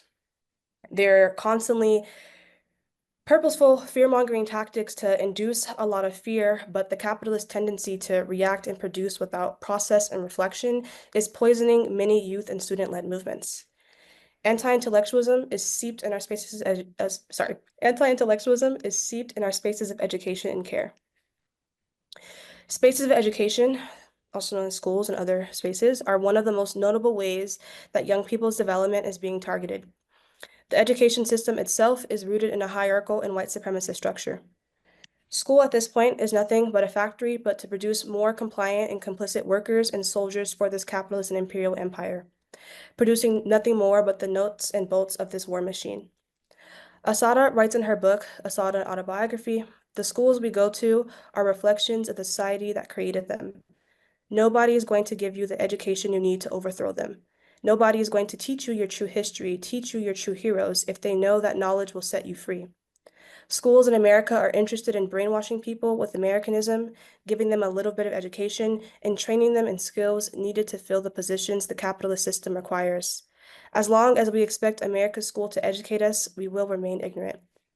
Page 181. Yes, there are some amazing teachers I've had myself, but individuals are not enough to combat the collective organization that the current education infrastructure implements in terms of brainwashing students in an effort to continue to depict America as superior and keep them separated from the histories that will free us from its warmongering reigns today. It is also important to note that teachers around the country are experiencing an increase in repression. We see the attack on programs like ethnic studies. So it is clear that the education that we do need and the sacrifices that teachers are willing to make, they're experiencing severe consequences. Young people do tend to be more aware, caring, and have a sense of urgency around the multitude of crises that this planet is experiencing. But because of the current oppressive structures that develop us and lack of alternatives accessible to youth to engage in that fosters radicalized, non-liberal, care, and need-centered politic, the potential for youth leadership capable of changing material conditions in a full-blown revolution is unfulfilled.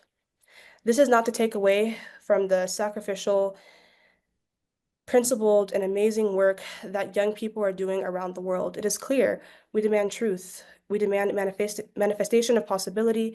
We demand better for our own kids and for future generations. But if the revolution is only in the hands of young people, we will lose. Putting the complete dismantling of the current violent entities that exist and transformation of power in our communities in the hands of only young people is also a way to neglect the responsibility that all humans have in reclaiming our humanity. Adults love to say that the future is in good hands, but y'all are still alive. It can definitely still help. There's a lack of understanding that all of our experiences, knowledge, and lineages collectively create the solutions we need to build and win the world that we need. There is just not one specific generation that has the answers or capacity to the challenges we are navigating. Collective liberation entails collective remembrance, rememory, and collective engagement. We will remember our way forward, as my family at Movement Generation likes to say and practice. I've been organizing for almost 6 years now, and I would not trade this experience and all of which it's exposed me to for anything. But I also cannot not say that this work isn't a sacrifice. Young people are losing innocence, losing time to be engaging in play and experimentation, and truly learning about the values and practices to be the humans that we need. To say that the destruction and rebuilding of an entire world is essentially up to kids, that is not meant to be condescending, but it doesn't even sound logical, given the scale of change required should not rest solely on the shoulders of peoples whose brains are not even fully developed.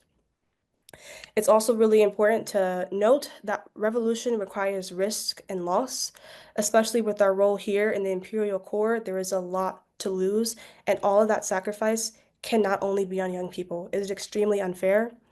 I'm holding dear to my heart today Mahmoud Khalil, who was kidnapped from his family due to his activism and support of Palestinian liberation. There are students around the country losing degrees that they have spent thousands of dollars on that are now funding genocides in the fossil fuel industries. And the working class, who are majority adults, sits back and ultimately does nothing. Does not what is needed. Action is reduced to solidarity statements, but people are still clocking into the corporations who are confident we won't do anything costly. We demand freedom from our oppression, but we are the ones who have to bring those demands into fruition. It is important, again, to note that this entails sacrifice, and why do youth need to be the only ones who are sacrificing? Youth should have time to engage in the practices that are supporting our development as being seeking, remembering, and building reciprocal relationships with each other in all life. Not doing so is a huge detriment to the movement in the literal future because we will stay in and pass on cycles of unclaimed responsibility and unfilled transformation. Revolution should not be pending only on young people. We get involved in this movement because we want to live, and we want better possibilities for our own children. We're not doing this because it's a trait of young people. It needs to be a trait and responsibility for all who believe in the ability to live, not to survive, but to live. The freedom to exist without continuous threats on our lives should be for everyone. It can't be up to a small portion of the population to achieve. Everyone has a responsibility and a role in this fight for liberation, in this war to protect life and reclaim our humanity, to repair the fragments of histories and whole existences that centuries of genocides have caused, to no longer have to deal with manufactured suffering and scarcity, to find wholeness and exist communally. Creating the future of a revolution is in the stewardship of young people. I have grown to accept that the fight for freedom is a long one, a protracted struggle. At protests and conversations and readings I am constantly consuming we will see liberation in this lifetime. For me, it is hard to understand whether or not I'll ever see freedom in this lifetime. Freedom is revolution, and it feels so far away as many are disconnected from the responsibility needed to make it happen. I've been holding on to lessons from George Jackson's book, Blood in My Eye, where he writes, "The task of a revolutionary is to make revolution. Conditions will never be altogether right for a broadly based revolutionary war unless the fascists are stricken by an uncharacteristic fit of total madness. Should we wait for something that is not likely to occur at least for decades? The conditions that are not present must be manufactured." Page 16. Only revolutionaries can create revolution, but how are revolutionaries created? Our conditions. In her autobiography, Asada writes, "Every time a Black freedom fighter is murdered or captured, the pigs try to create the impression that they have squashed the movement, destroyed our forces, and put down the Black Revolution. The pigs also try to give the impression that 5 or 10 gorillas are responsible for every revolutionary action carried out in America. That is nonsense. That is absurd. Black revolutionaries do not drop from the moon. We are created by our conditions, shaped by our oppression. We are being manufactured in droves in the ghetto streets, places like Attica, San Quentin, Bedford Hills, Leavenworth, and Sing Sing. They are turning out thousands of us. Page 52. Revolution will be however old we determine it to be. It is up to us to manufacture those conditions. Those conditions can only be created by revolutionaries, so it is also up to us to create revolutionaries. While oppressive conditions mold consciousness, which is foundational to any revolutionary, it also must be developed and honed. I think the way to do this is to be an active communal remembrance, which I feel the movement right now is extremely separated from. Both of these writers, organizers, world builders, and so many more have left us documentation, answers to so many questions we now have trouble answering. They did not write for the sake of their own individual fame. Similar to me, they wrote in the hopes for people to pick up where they left off, to learn, implement, and revise these lessons to our current conditions. A fascist system facilitates forgetting. We don't remember past leaders who have sacrificed their lives and truly threatened the legitimacy of the oppressive powers we are up against. We forget the ways of being that center needs, care, reciprocity, and our humanity. Fascist wants us to forget. Fascism thrives on forgetting because we're lost on how to be self-determined and liberate ourselves. We are just extensions and continuations of our ancestors. In the different iterations of life and struggle we live in, we should aim to better ourselves, to be the best person to be in community and revolution in every iteration. This commitment must be passed on through our lineages so the future can remember and be better as well. To combat generations of facilitated struggle and forgetting, we need to identify the ways we are losing our connections to our memory and solutions and center remembrance and principled struggle in everything that we do. Remembrance capable of providing the solutions we need can only be done communally and intergenerationally. Remembrance is what Yes. will sustain the movement and protracted struggle. Individually, we all have something to contribute, but we must remember and hold the lineages we follow, as all these experiences and different iterations of struggle collectively make the solutions we need to build and win the world we need and deserve. This is why I find the development of young people as one of the most crucial aspects to a successful revolution. We need to be in constant remembrance and pass on our histories, heroes, victories, failures, to our children so that their hands and minds may truly mold and save our futures versus being blind to the ways we are complicit in the destruction of it. Revolution is pending our ability to manufacture baby menaces, cultivating a mass movement and culture of lifelong menaces who are also known as revolutionaries, who will create the conditions for revolution. While this is an observational critique on the extreme youth washing and neglecting of principled struggle and commitment in this movement at the moment, this is also the current conditions and lived experiences that we are navigating as young people. As the fascist agenda continues to implode and terrorize our communities, I hope this is a call for collective remembrance of the lineages we are following and the futures we are creating.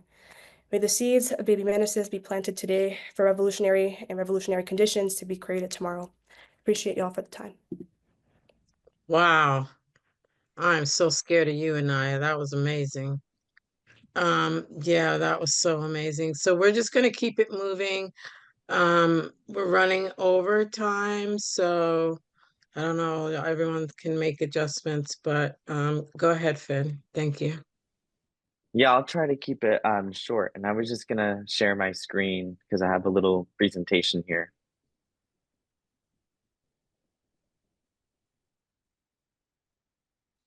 Let me know if everyone can see this okay. Perfect. Thank you. All right. Yeah, well, I'm really excited to be here today. And also thank you so much, Anaya, for those words. Definitely like resonated a lot with the feelings that I've been going through, and my reflection of like where our movement is at right now.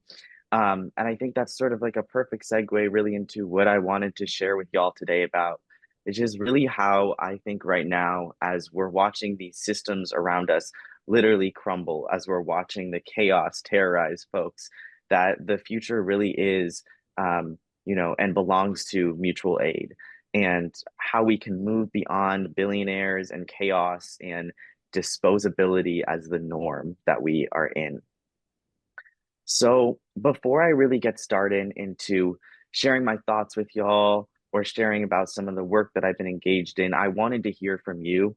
And I would love to have folks maybe just put in the chat, name some emotions that you have been feeling, and I will share out some of those. So maybe we can just take a minute to do this.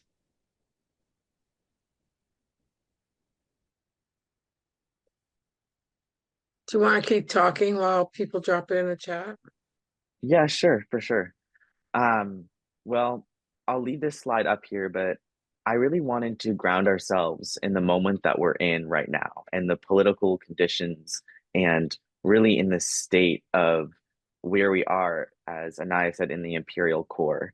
And I think that right now there's a lot of fear mongering, there's a lot of chaos, there is an extreme amount of shock and awe doctrine news that is thrown at all of us from this current administration and from the media apparatus that really wants to render us all into a state of overwhelm, into a state of paralysis, where we are stuck in this constant fight or flight mode where we're bound to reaction, we're bound to defense, and we forget that our movements are for something, and we're stuck in this idea that we're always against something.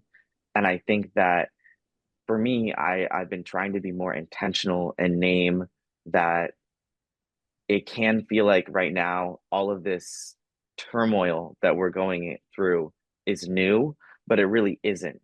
You know, as Anaya was saying, fascism thrives off of forgetting. It thrives off of thinking that our struggles are, you know, new and coming in the moment. And I think that we need to ground ourselves and remember that ancestors have been going through this for centuries, and that right now is just an extreme example of the crumbling of the systems around us. You know, neoliberalism is very much weak in the sense that we are literally watching how these systems were not built to last because they've ended up in the hands of somebody who is, as a person, really portrays themselves as a clown and a joke. And I think that that really shows how these hard systems of power are in effect very weak. So I'm seeing a lot of words come into the chat, and thank you so much for sharing. I think, you know, I'm seeing horror, heartbreak, despair, impatient, grief, overwhelm, anger, tension, and those are all rational responses to where we're in the moment. And I want us to understand, though, and name and ground ourselves to say that a lot of what we're feeling is extremely valid, but also we need to understand that we cannot let it dictate our movements and our lives and the ways that we go forward, because really this is a tactic used to render us stuck. It's a way to fragment us. And I think you can see just in some of these headlines that I really collected from a lot of the mainstream news here that, you know, opening any sort of mainstream Western news platform right now sends all of us and our bodies literally into a tension and into a place where it feels like our movements and what we've been fighting for so long are not doing anything, or it feels like everything is just crumbling and falling apart. And I think that, you know, this is a reminder of how we really need to move and look beyond just the constant like reaction that fascism demands of us and capitalism demands of us, and instead lean into, as I was saying, mutual aid and community building and into finding our political homes. So with that, I wanted to share some of the strategies and ways that I think all of us can start to move beyond this defense and into something where we're really building power outside of the systems that were never meant to serve us in the first place. And I think the first one that I've been really trying to think about is our bodies. And our bodies not just as sacred places, but also our bodies as sites of resistance, because we know that these folks in power have been wanting to control and are controlling our bodies. They exploit our labor, they exploit our energy, they exploit our minds, and especially too, folks, you know, in the global South, when we think about how we have this conversation of overpopulation, right? It's like they're talking about trying to control the Black and brown bodies of South America and Africa. They're not talking about, you know, controlling birth rates, you know, in very higher income white communities within the US. So that's another way that they're really trying to control us. So to reclaim our bodies, and to say that, you know, we're not going to give ourselves up to this idea and this notion of like endless productivity, I think is really important as something to be thinking about and embodying. And it also comes to our education and the tropes and the stories and the frames that we use to talk about resistance, that we use to talk about movement building. You know, I think one example for me that leaves us in this state of defense is how oftentimes the media always loves to talk about the climate crisis through uncertainty, right? They love to keep us stuck on the idea of what if, or using words like may.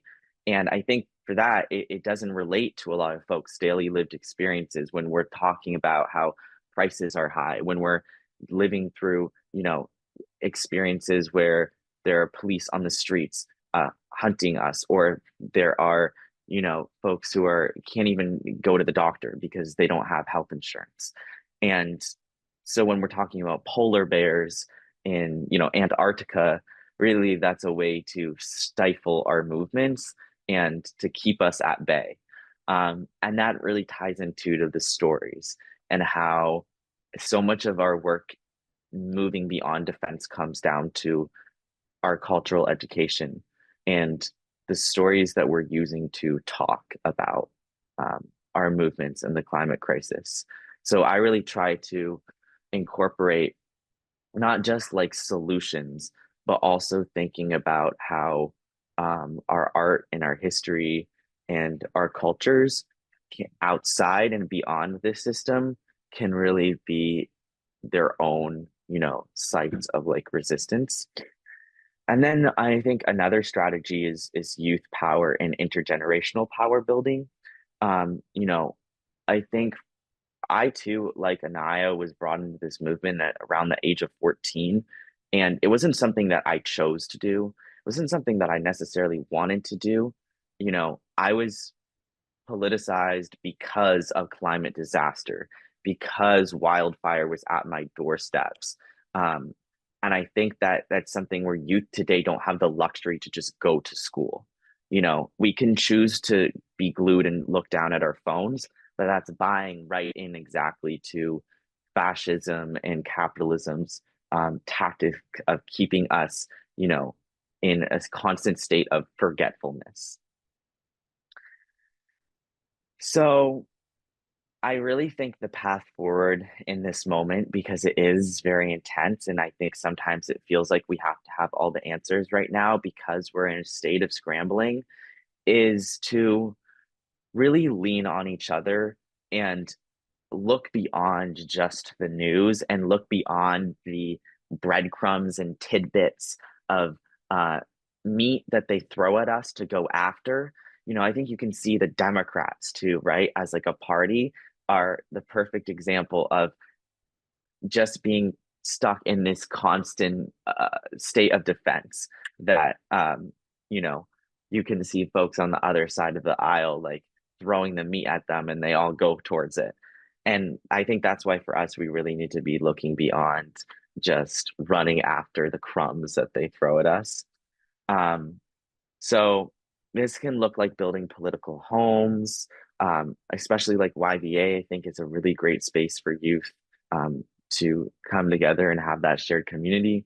Chosen family too, you know, a lot of us are born into systems and family that may have rejected us, whether that's because of our, you know, disabilities or because of our queerness or because of, you know, the carceral system.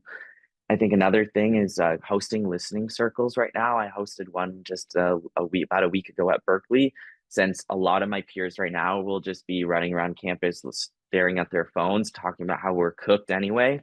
And I'm kind of tired of that language.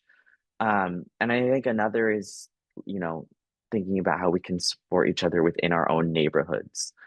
Um, I'm just going to wrap up here before I get to questions.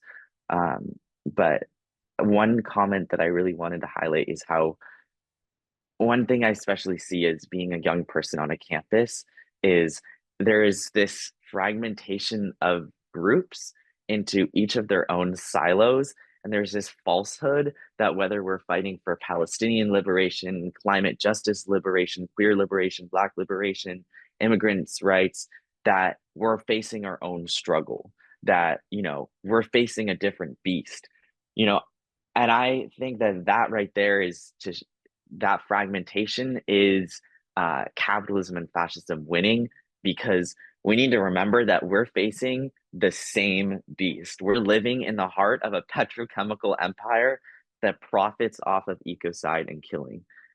War and extractivism and big money is really the common thread, I think, here, and largely can just be called imperialism that we're all facing. So we need to remember that our organizations, we need to be talking to each other. Our coalitions we need to be building coalitions, because in 2025, I personally think that, if we're thinking that this is just about, for instance, if you're a climate group, that this is just about like air and water, it's so much more than that. So that's one thing that I think all of us should really be thinking about as we move forward. And I don't know if we're short on time here, we could move along, Cheryl, but if we have time, I just think it'd be nice for everyone to think about this sentence here, and maybe share in the chat, I dream a world where, and to finish the sentence. That's amazing. That's so beautiful. Thank you so much, Finn. Yeah, we're running on short time. Please do answer that, finish that sentence. I dream a world where. That's beautiful. Thank you so much. That was amazing. Abigail, we're ready for you now. And I'm sorry, everyone, that we're all running late, but and we'll have to take questions later. So go ahead, Abigail, if you're ready.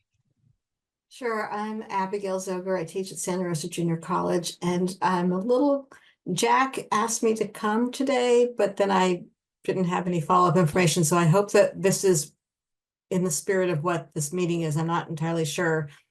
Sorry, please go ahead. No, I'm so sorry. I did email you several times. I don't know if you got it, but anyway, it's climate, youth, and seniors, and you can just come I'll in just do as you I'll just do a little slideshow at what I've got to present, and then we'll see how it goes. So I'm going to share my screen if that's okay, and just show a little slideshow. So this is the 7th year Climate Action Night at Santa Rosa Junior College, where we have, students from Santa Rosa Junior College, Sonoma State, and local high schools. We give them a piece of climate change legislation and or local actions to fight climate change.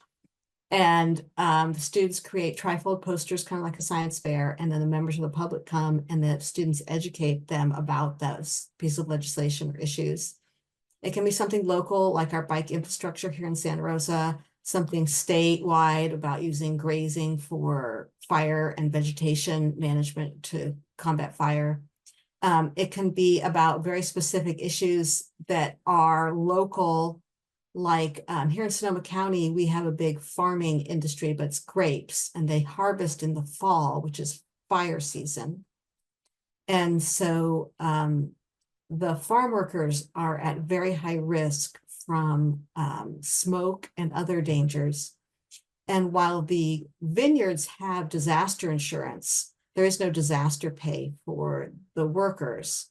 So that's an example of a local issue that we've been working on to try and get disaster pay for local farm workers and greater protections. We also do classic climate change legislations. For example, this year, there is a bill to hold oil companies responsible for the damage to do the fires in LA and pay into our insurance and support the insurance system here in California. Afterwards, we have helped members of the public find their local electeds, city council members, supervisors, state assembly members, and write cards advocating for what they'd like. We go and deliver those to our local assembly members and state senators and follow up with them about that. We have just a very large group of students who participate. This year we have 100 students, and last year we had around 350 members of the public attend. And it is both a way of advocating for climate and social justice legislation and issues, but also a way to help educate students on how the political system works, so that they can then take that and use that for whatever particular issues they feel like are crucial for them. So it'll be April 24th this year at Santa Rosa Junior College in Santa Rosa. Thursday, April 21st, 4th, from 5 to 7 p.m. And you can go to climateaction.com to check out last year's event and the video. And that's what I got. Wow, that was Speedy Gonzalez. That was amazing. That was Hey, so great. you know and what? you know, this picture, the picture of the three of you on the screen is so beautiful too, because this is what we need, this intergenerational scene and work of everyone here. So this is so beautiful. And thank you all so much. Go ahead. I'm sorry, I didn't mean to cut you off, Abigail. Oh, I was going to say, none of us are people who have, you're all busy people who are trying to do a lot of important things with your time. So let's just do it. Let's just fight the fight. That's right. Amen. So thank you so much. Now we're going to have Annie introduce our next speaker. We were supposed to have a break, so if you need water or some more coffee, go get it and come right back. So, but go ahead. Let's keep it moving. Yeah, so next we're going to move to the topic of education and climate change and the current realities and possible actions. Our first speaker is going to be Kitty Epstein, an educator, activist, author, and co-host of KPFA Education Today. Hello, everyone. I'm so happy to be here, and I've learned so much from the initial speakers and the youth speakers and what's happening at Santa Rosa. All of these things have been really educational for me, and I'm really happy to be here with you. I want to start out, so there are three things I'm going to speak about briefly. The first is what's the problem, the bad news around education and climate change.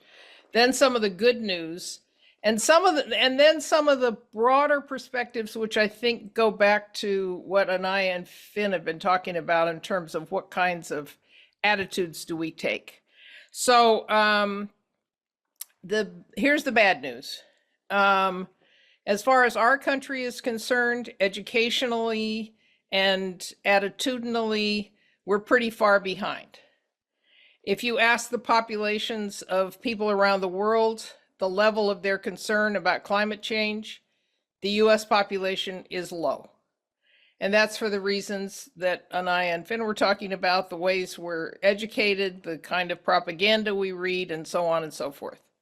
So it's quite low compared to other countries as far as our consciousness is concerned. The other factor, which is education related, is we also have relatively, for a rich country, a low level of literacy. Other countries, some of them smaller, many of them more radical, have very high levels of literacy. So China, for example, which only started becoming literate about 70 years ago, had 20% illiteracy in 1949, and now has 97% literacy. A phenomenal change brought about, I would say, by their revolution. The US and other countries, France has 97%, Barbados has 97%, Russia has 100% literacy. There are a lot of countries with very high levels. The US, in contrast, has 85% literacy. I would make the argument that this is related to the way we treat students in school and the genesis of the US public educational system in the eugenics movement, a racist movement that determined before kids had even all started going to school that they were going to prioritize white and wealthier kids in the way they tested and the way that they said kids were learning. That's a whole other topic I won't go into right now, but it's a very important factor in whether we have a decent educational system at all and whether it's capable of educating students about anything, and also climate change. Okay, so what's the good side? First good side is that countries of the global south, youth are much more conscious, and that's because the situation that they're in forces them to be more conscious. We're all affected by climate change, but the kids of the global south are more affected and so therefore more conscious. Second good point in this country is that there is something called the Next Generation Science Standards, which were adopted, and people might want to look at them. The Next Generation Science Standards. However, they are not required. They're, so some countries, some states have done a lot to implement them, and some states have not. But in thinking about whether they're utilized in schools, there are some particular things to think about and do. One is, if these standards are to be implemented in a way that actually benefits young people, they need to be integrated into the curriculum in a way that students are learning the subject matter of science and philosophy and history, as well as learning about climate change at the same time. It can't just be kind of frivolous activities. It has to be integrated in a deep way into understanding the topics that young people need to learn as they are learning that climate change is an important factor in all those subjects. The climate activities have to be enjoyable. A lot of school is boring, and it isn't useful to make climate change education boring also. So teachers need to work on that. And importantly, climate change education needs to emphasize the social justice aspect. It needs to emphasize who is being most affected and why, and how capitalism relates to that. And this is a very important feature. There are some places locally that are doing work on this. Both Berkeley and Oakland are doing some work on climate change teaching. For example, at Skyline High School, there is a teacher who does quite a lot by bringing climate education to his students in his chemistry classes. And he's gradually shifted a lot of the education that he provides to an environmental lens. So his chemistry class, for example, covers things like sea level rise, blue and green spaces, wildfires through the lens of climate change. He says we're trying to understand what this big phenomenon is and what we can do about it. And so he's instilling agency and encouraging his students to create solutions. So this is one example of someone who is, and Skyline also offers a green energy pathway as part of their programming. So these are examples of the fact that there is some climate education going on, and there are standards, but it isn't universal. There are some places that don't pay much attention to it at all. What can we do about these situations? We can get, one aspect of American life that we supposedly have some kind of control over is our schools. We're supposed to have something to say about them. They don't even pretend we have anything to say about corporations or any of that. But there is a pretense that we have something to say about schools. So we need to take advantage of the pretense and ask questions. Go to the principal, go to the school board member, go to a parent committee, create a parent committee and ask, I want to see exactly what's being done about climate change and how much effect do the students have on being able to shape what that curriculum is. Because as we've heard here today, young people know a lot, in a lot of cases, a lot more than adults do. And so there needs to be some shaping of the curriculum. And these are actions that we all can take because these are about schools. And it does make a difference if students have the opportunity to learn these things. If Barbara Lee becomes the mayor of Oakland, we should take advantage of that. She is deeply into these environmental issues, as we've already heard. She's an activist herself, and she has promised that she wants to integrate the educational system and city government more. There is a committee that's supposed to have them cooperate. The committee rarely meets and doesn't do much, but there's a lot of opportunities. So if she is, I'm spending a lot, I totally support her. I think she'd be wonderful. So if she does become the mayor, there's some opportunities there and we should take advantage of them. We should ignore our fear of the federal government. It doesn't do any good. And they're not going to have enough time to mess with every single aspect of everything that's going on. I'm not saying we don't need to worry about them, or I'm not saying we shouldn't be opposed to them, but we can't spend our time complaining about our fear. We need to move forward, and a lot of things they're not going to get around to messing with. So the education, the decline of the education department or the abolishment, it's not a good thing. It'll mess up things about, how people get their loans and stuff like that. But on the other hand, it's going to mess up their having control over all the testing and the curriculum too. So there are ways that we need to not be fearful. We need to move forward. Last thing I want to say is, and this is a political thing, we need to reject the idea that nobody's gotten anywhere, that no one in the world has accomplished anything, that there's been no progress. Some of the people that Anaya and Finn were talking about, Asada and Huey and other people of that era, they respected the revolutions of Cuba and Algeria and China. They paid attention to what the leaders of those revolutions had to say. And the attitude of a lot of people at this moment in time is that nobody did anything useful. But I think that's a loser. I actually think that the biggest progress in the world is going to come from the countries of the global south. And it doesn't mean we don't need to make our struggles, but we need to pay attention to what they're doing, which is very difficult with the corporate press in the United States. You can't find out anything they're doing, basically. You have to look for other sources. You have to look around. I know everybody hates Twitter and Elon Musk, but one of the few places you can find other people writing from other countries actually is on X. So, whatever our moralities are about these different things, we have to have information. Democracy Now! Is good. Al Jazeera is better about international issues than the US press.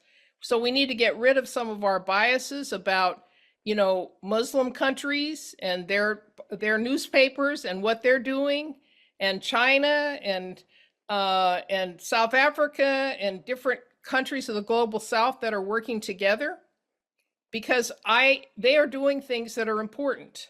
So I mentioned the progress that China has made in literacy. They've also put together several organizations of the global south, BRICS and some other ones, which are accomplishing things. They're building things in Africa that have never been built before. They're creating a currency that could not require the use of the dollar. That would be major if every country in the world were not dependent on the dollar. So do these things have anything to do with climate change? I think so, because the countries of the global south are more impacted than we are. And I think among the various projects they're doing together, some of them are about that. There's an author that I respect quite a bit. His name is Vijay Prashad. He writes with the Tricontinental. He's worth looking up. So this goes a bit away from the narrow subject of planet change, but we have to stop being depressed and realize that humanity has made some progress. Maybe not that much in the United States, but we have to get used to the idea that we'll have role models in other places. We've made our contribution and we'll continue to. But there are some role models in other places that we need to pay attention to, and we need to get out of reading the corporate press because it is only depressing. Thank you very much. Amen to all of that. Thank you so much, Kitty Kelly Epstein. I listen to your show and I'm just like so happy every time I do, which is very, very, very often, you know, because we keep it locked on KPFA and KPOO. So thank you so much. That was great. Sheila has her hand up. Go ahead, Sheila, real quick. So And you made I'm us to be embarrassed on to time ask too. this. Thank you. I first of all, I wrote a chat and it was a long one, and there were some words I should have added. I hate writing in chats. I can't do a chat and a meeting at the same time. Not well. But the reason I raised my hand is I'm not really connected with schools. Not because I think the government has taken that away or anything, but because I'm just not, I don't have any kids in my life, really. And I would like to be more involved in something like Youth versus Apocalypse in a like helping way, and I'm not even sure what that would mean. But I also have a full-time job and it's just about all I can manage. So how can I help? What can I do that's a quickie thing that can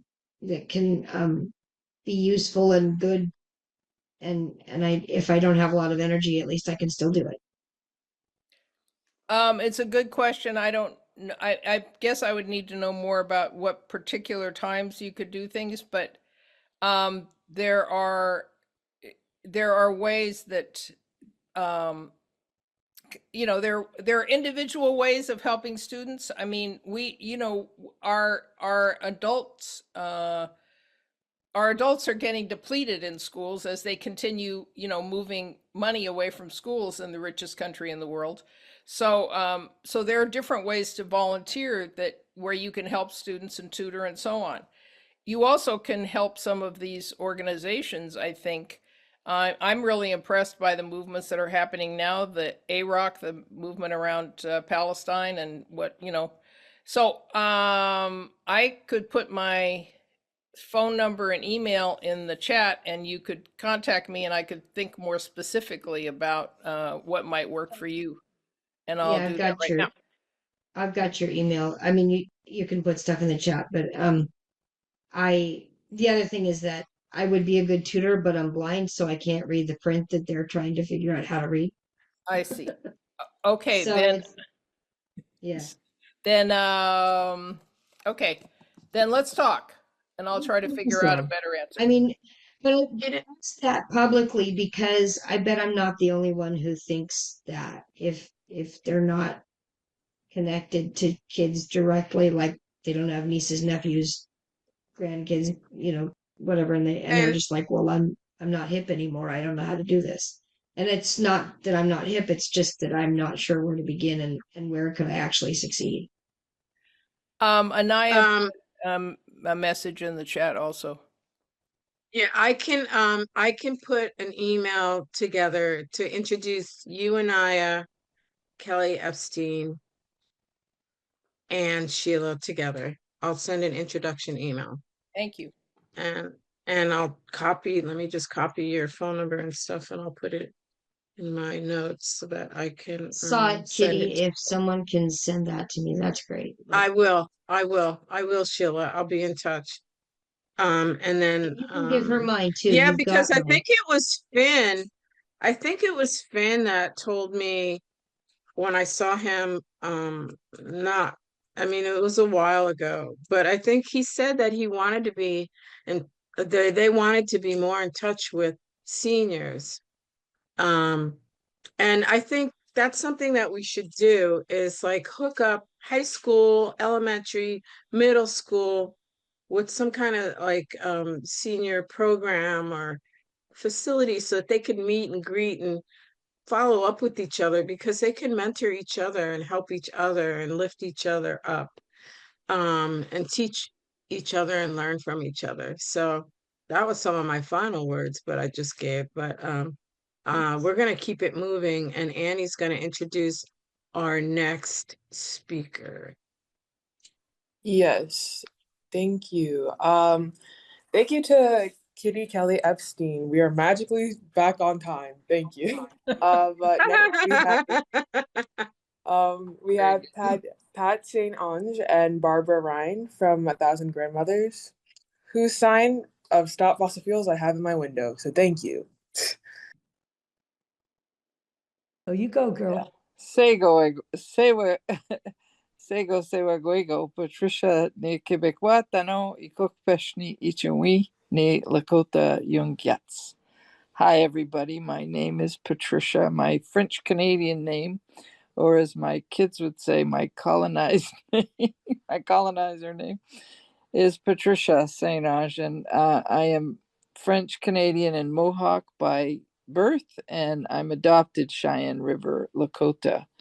And Ikukpeshni Ichunwi is my Lakota name, and it means woman does without fear, which feels like a really big name to live into on a regular basis. I am one of the original members of the Bay Area Grandmothers for Future Generations. Barbara's got her shirt on. Woohoo.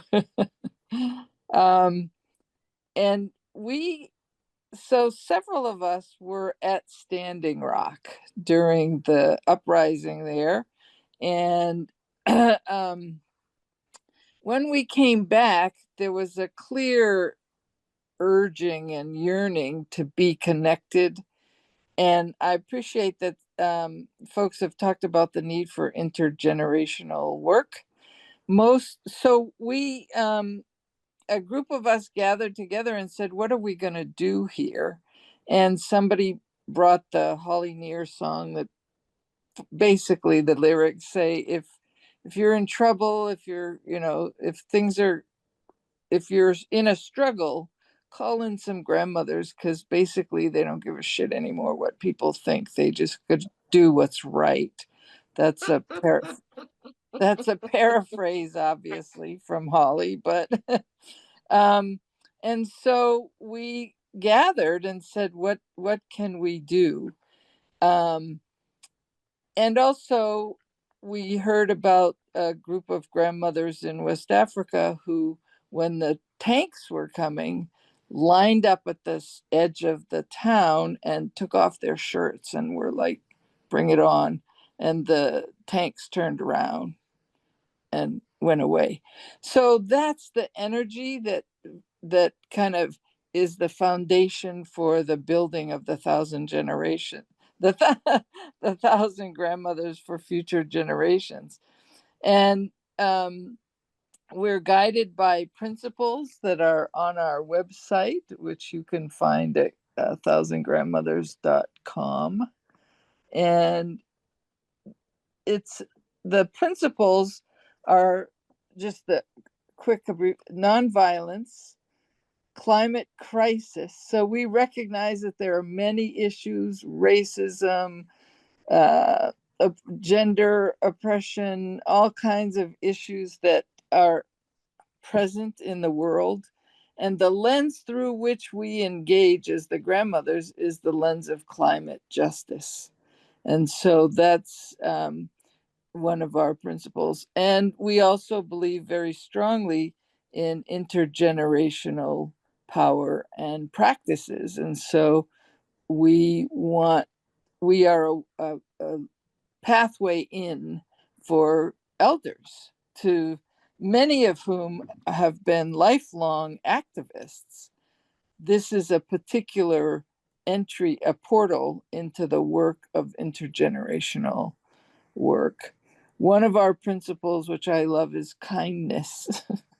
we think, we think that when the world is so angry and so hurting and so intensely broken, that one of the things that helps us is to remember to be kind with each other as we engage. And we also recognize that we have limitations, that our age, I'm certainly don't have the same energy I had when I was in my 20s. And so what does it mean to be doing climate work, any work, for the betterment of our social fabric to when we're in our 70s and 80s. And so we take into account the reality along with the aspirations. And we do a lot of civil disobedience. And a group of us a couple of years ago went out to the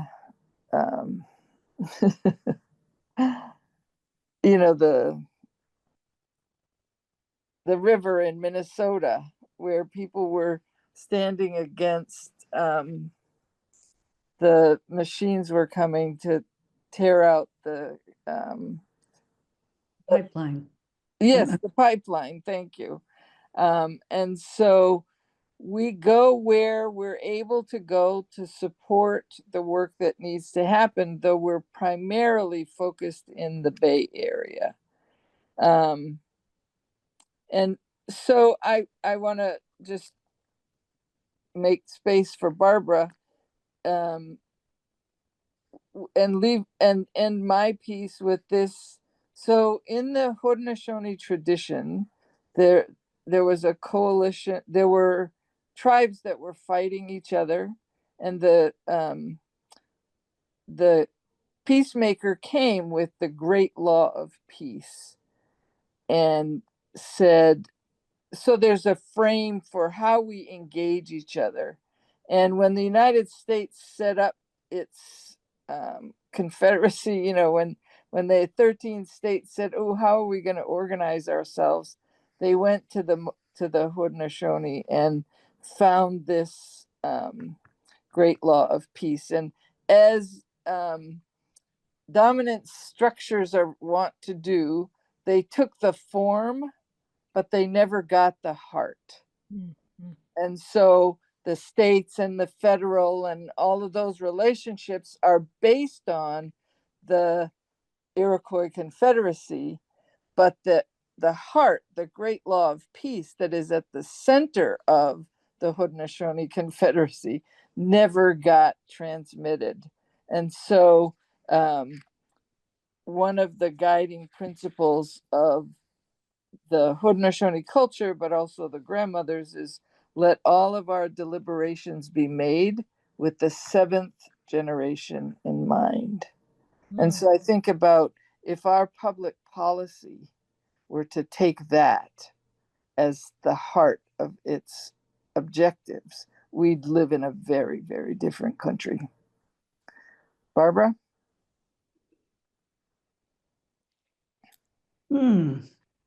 Well, thanks, Pat, for that. And it gives me this place to start that sometimes I've thought about what 7 generations actually really means. And I can't even get up there in time almost on some level.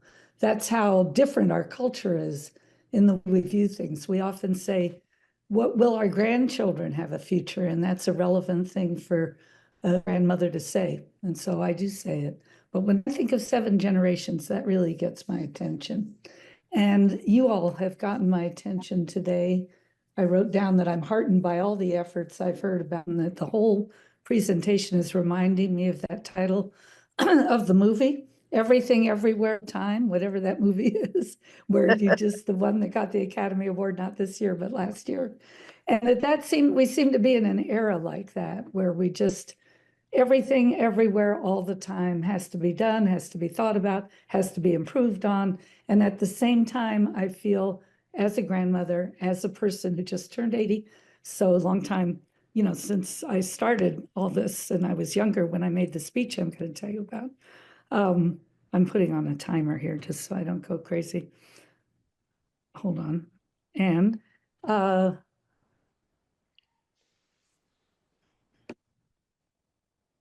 everything everywhere all the time. And now my mind goes blank. Well, I want to tell the story. Oh, that at the same time, we have to slow down. I mean, our bodies in 1,000 Grandmothers are slowing down. I, like Pat, was one of those founding members, and all of those founding members were old when we began, and now we've gotten really old.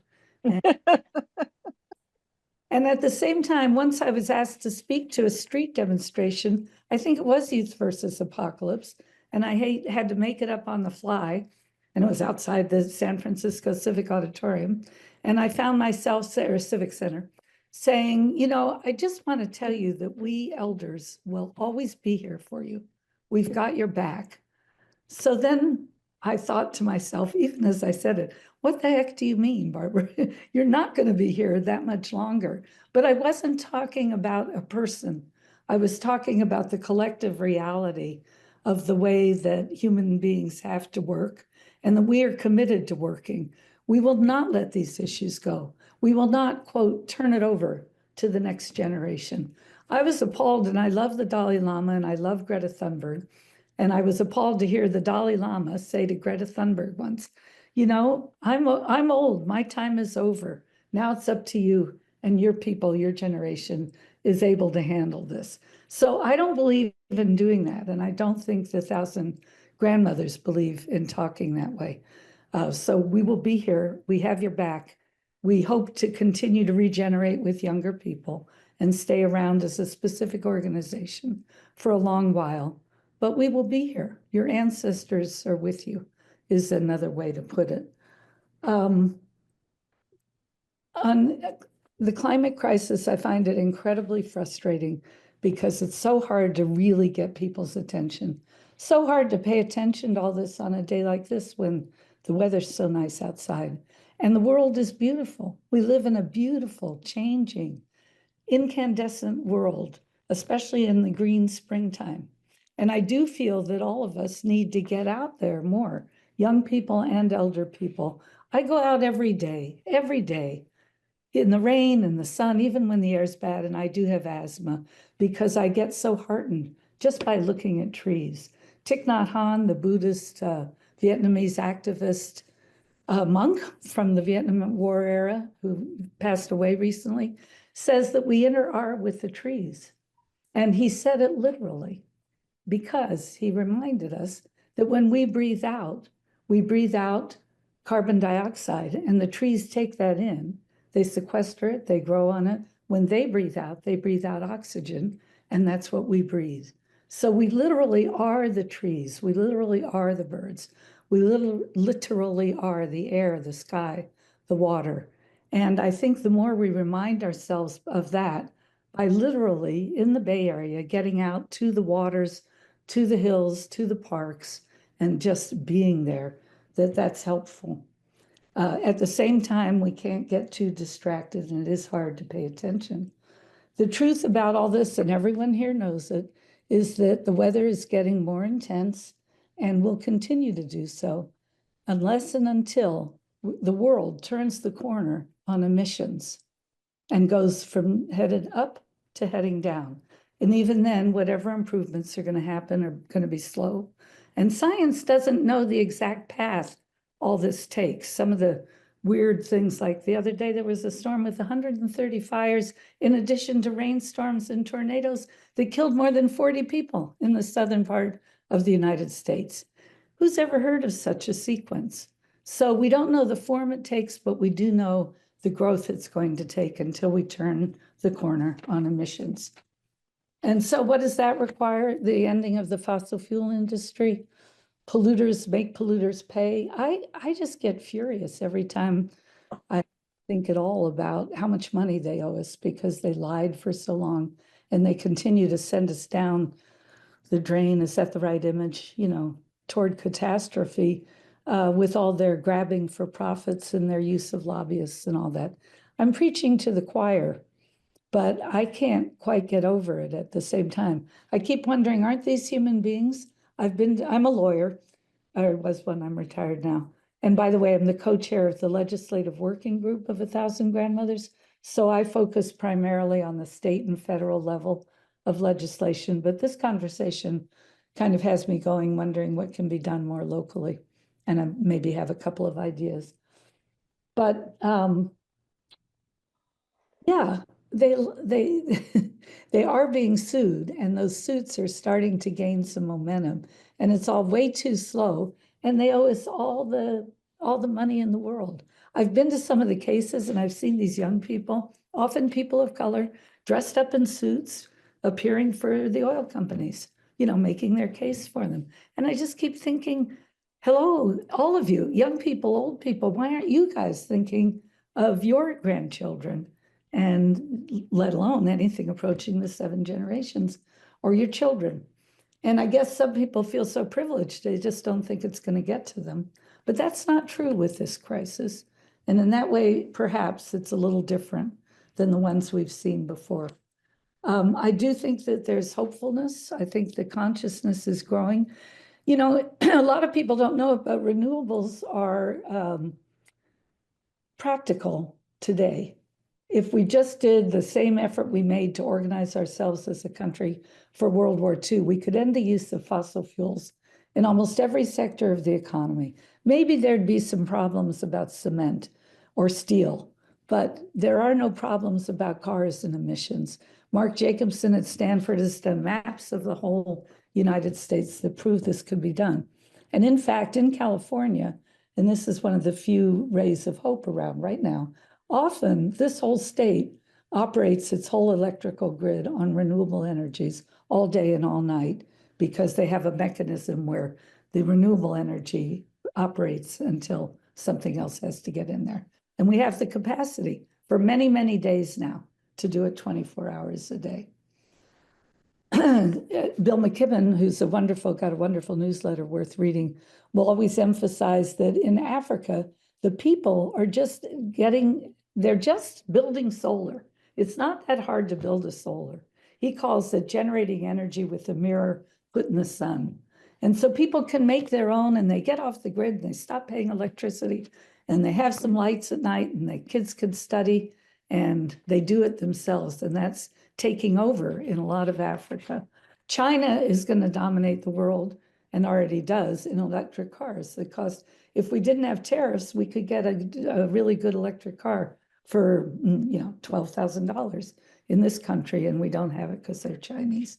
So they are out there, and those places matter at least as much as we matter. So I'm not entirely pessimistic, nor am I entirely optimistic. And I think that the main thing that I end up coming up with about all this that I've heard today, well, there's a few things. One is I would like the city of Oakland to really engage the youth in actual regenerative farming, organic farming projects. The Deep Medicine Circle, if you look it up, is doing that on the largest rooftop garden to the west of the Mississippi, which is right here in Oakland, and also on some Ohlone lands down near in San Mateo. But, that's not the only regenerative farming project, and everyone knows it sequesters carbon. But if we had our kids doing it, if they were doing these projects in schools and in field trips and going to exciting natural places, that seems like a local thing that could help the youth begin to counteract some of the helplessness and despair and mental health problems that can take over with the anxiety that we go through. So that was one local thought I had. The only way I know how to get through any of this is what Zen Buddhists, and that's a tradition in Buddhism centered a lot in Japan, but very popular here as Buddhism spreads through America.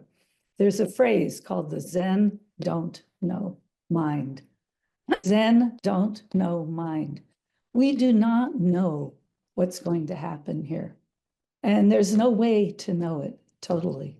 The world completely changes all the time. Every moment is a moment of change in our lives, in our bodies, in our interactions, and in the more than human world that surrounds us. And we can predict, and the predictions aren't good. And I'm not saying this is a good reason to turn one's back, because that I could not believe is more wrong. But it's comforting to me that I actually don't know, and that there is no way to know quite how this is all going to come out. So that's better than despair, and it's better than denial, and it's better than pretending like it's all clear, and if you just do one blueprint, it'll get done. So I don't know if that offers any comfort to anyone but myself, but I think my timer just ran out.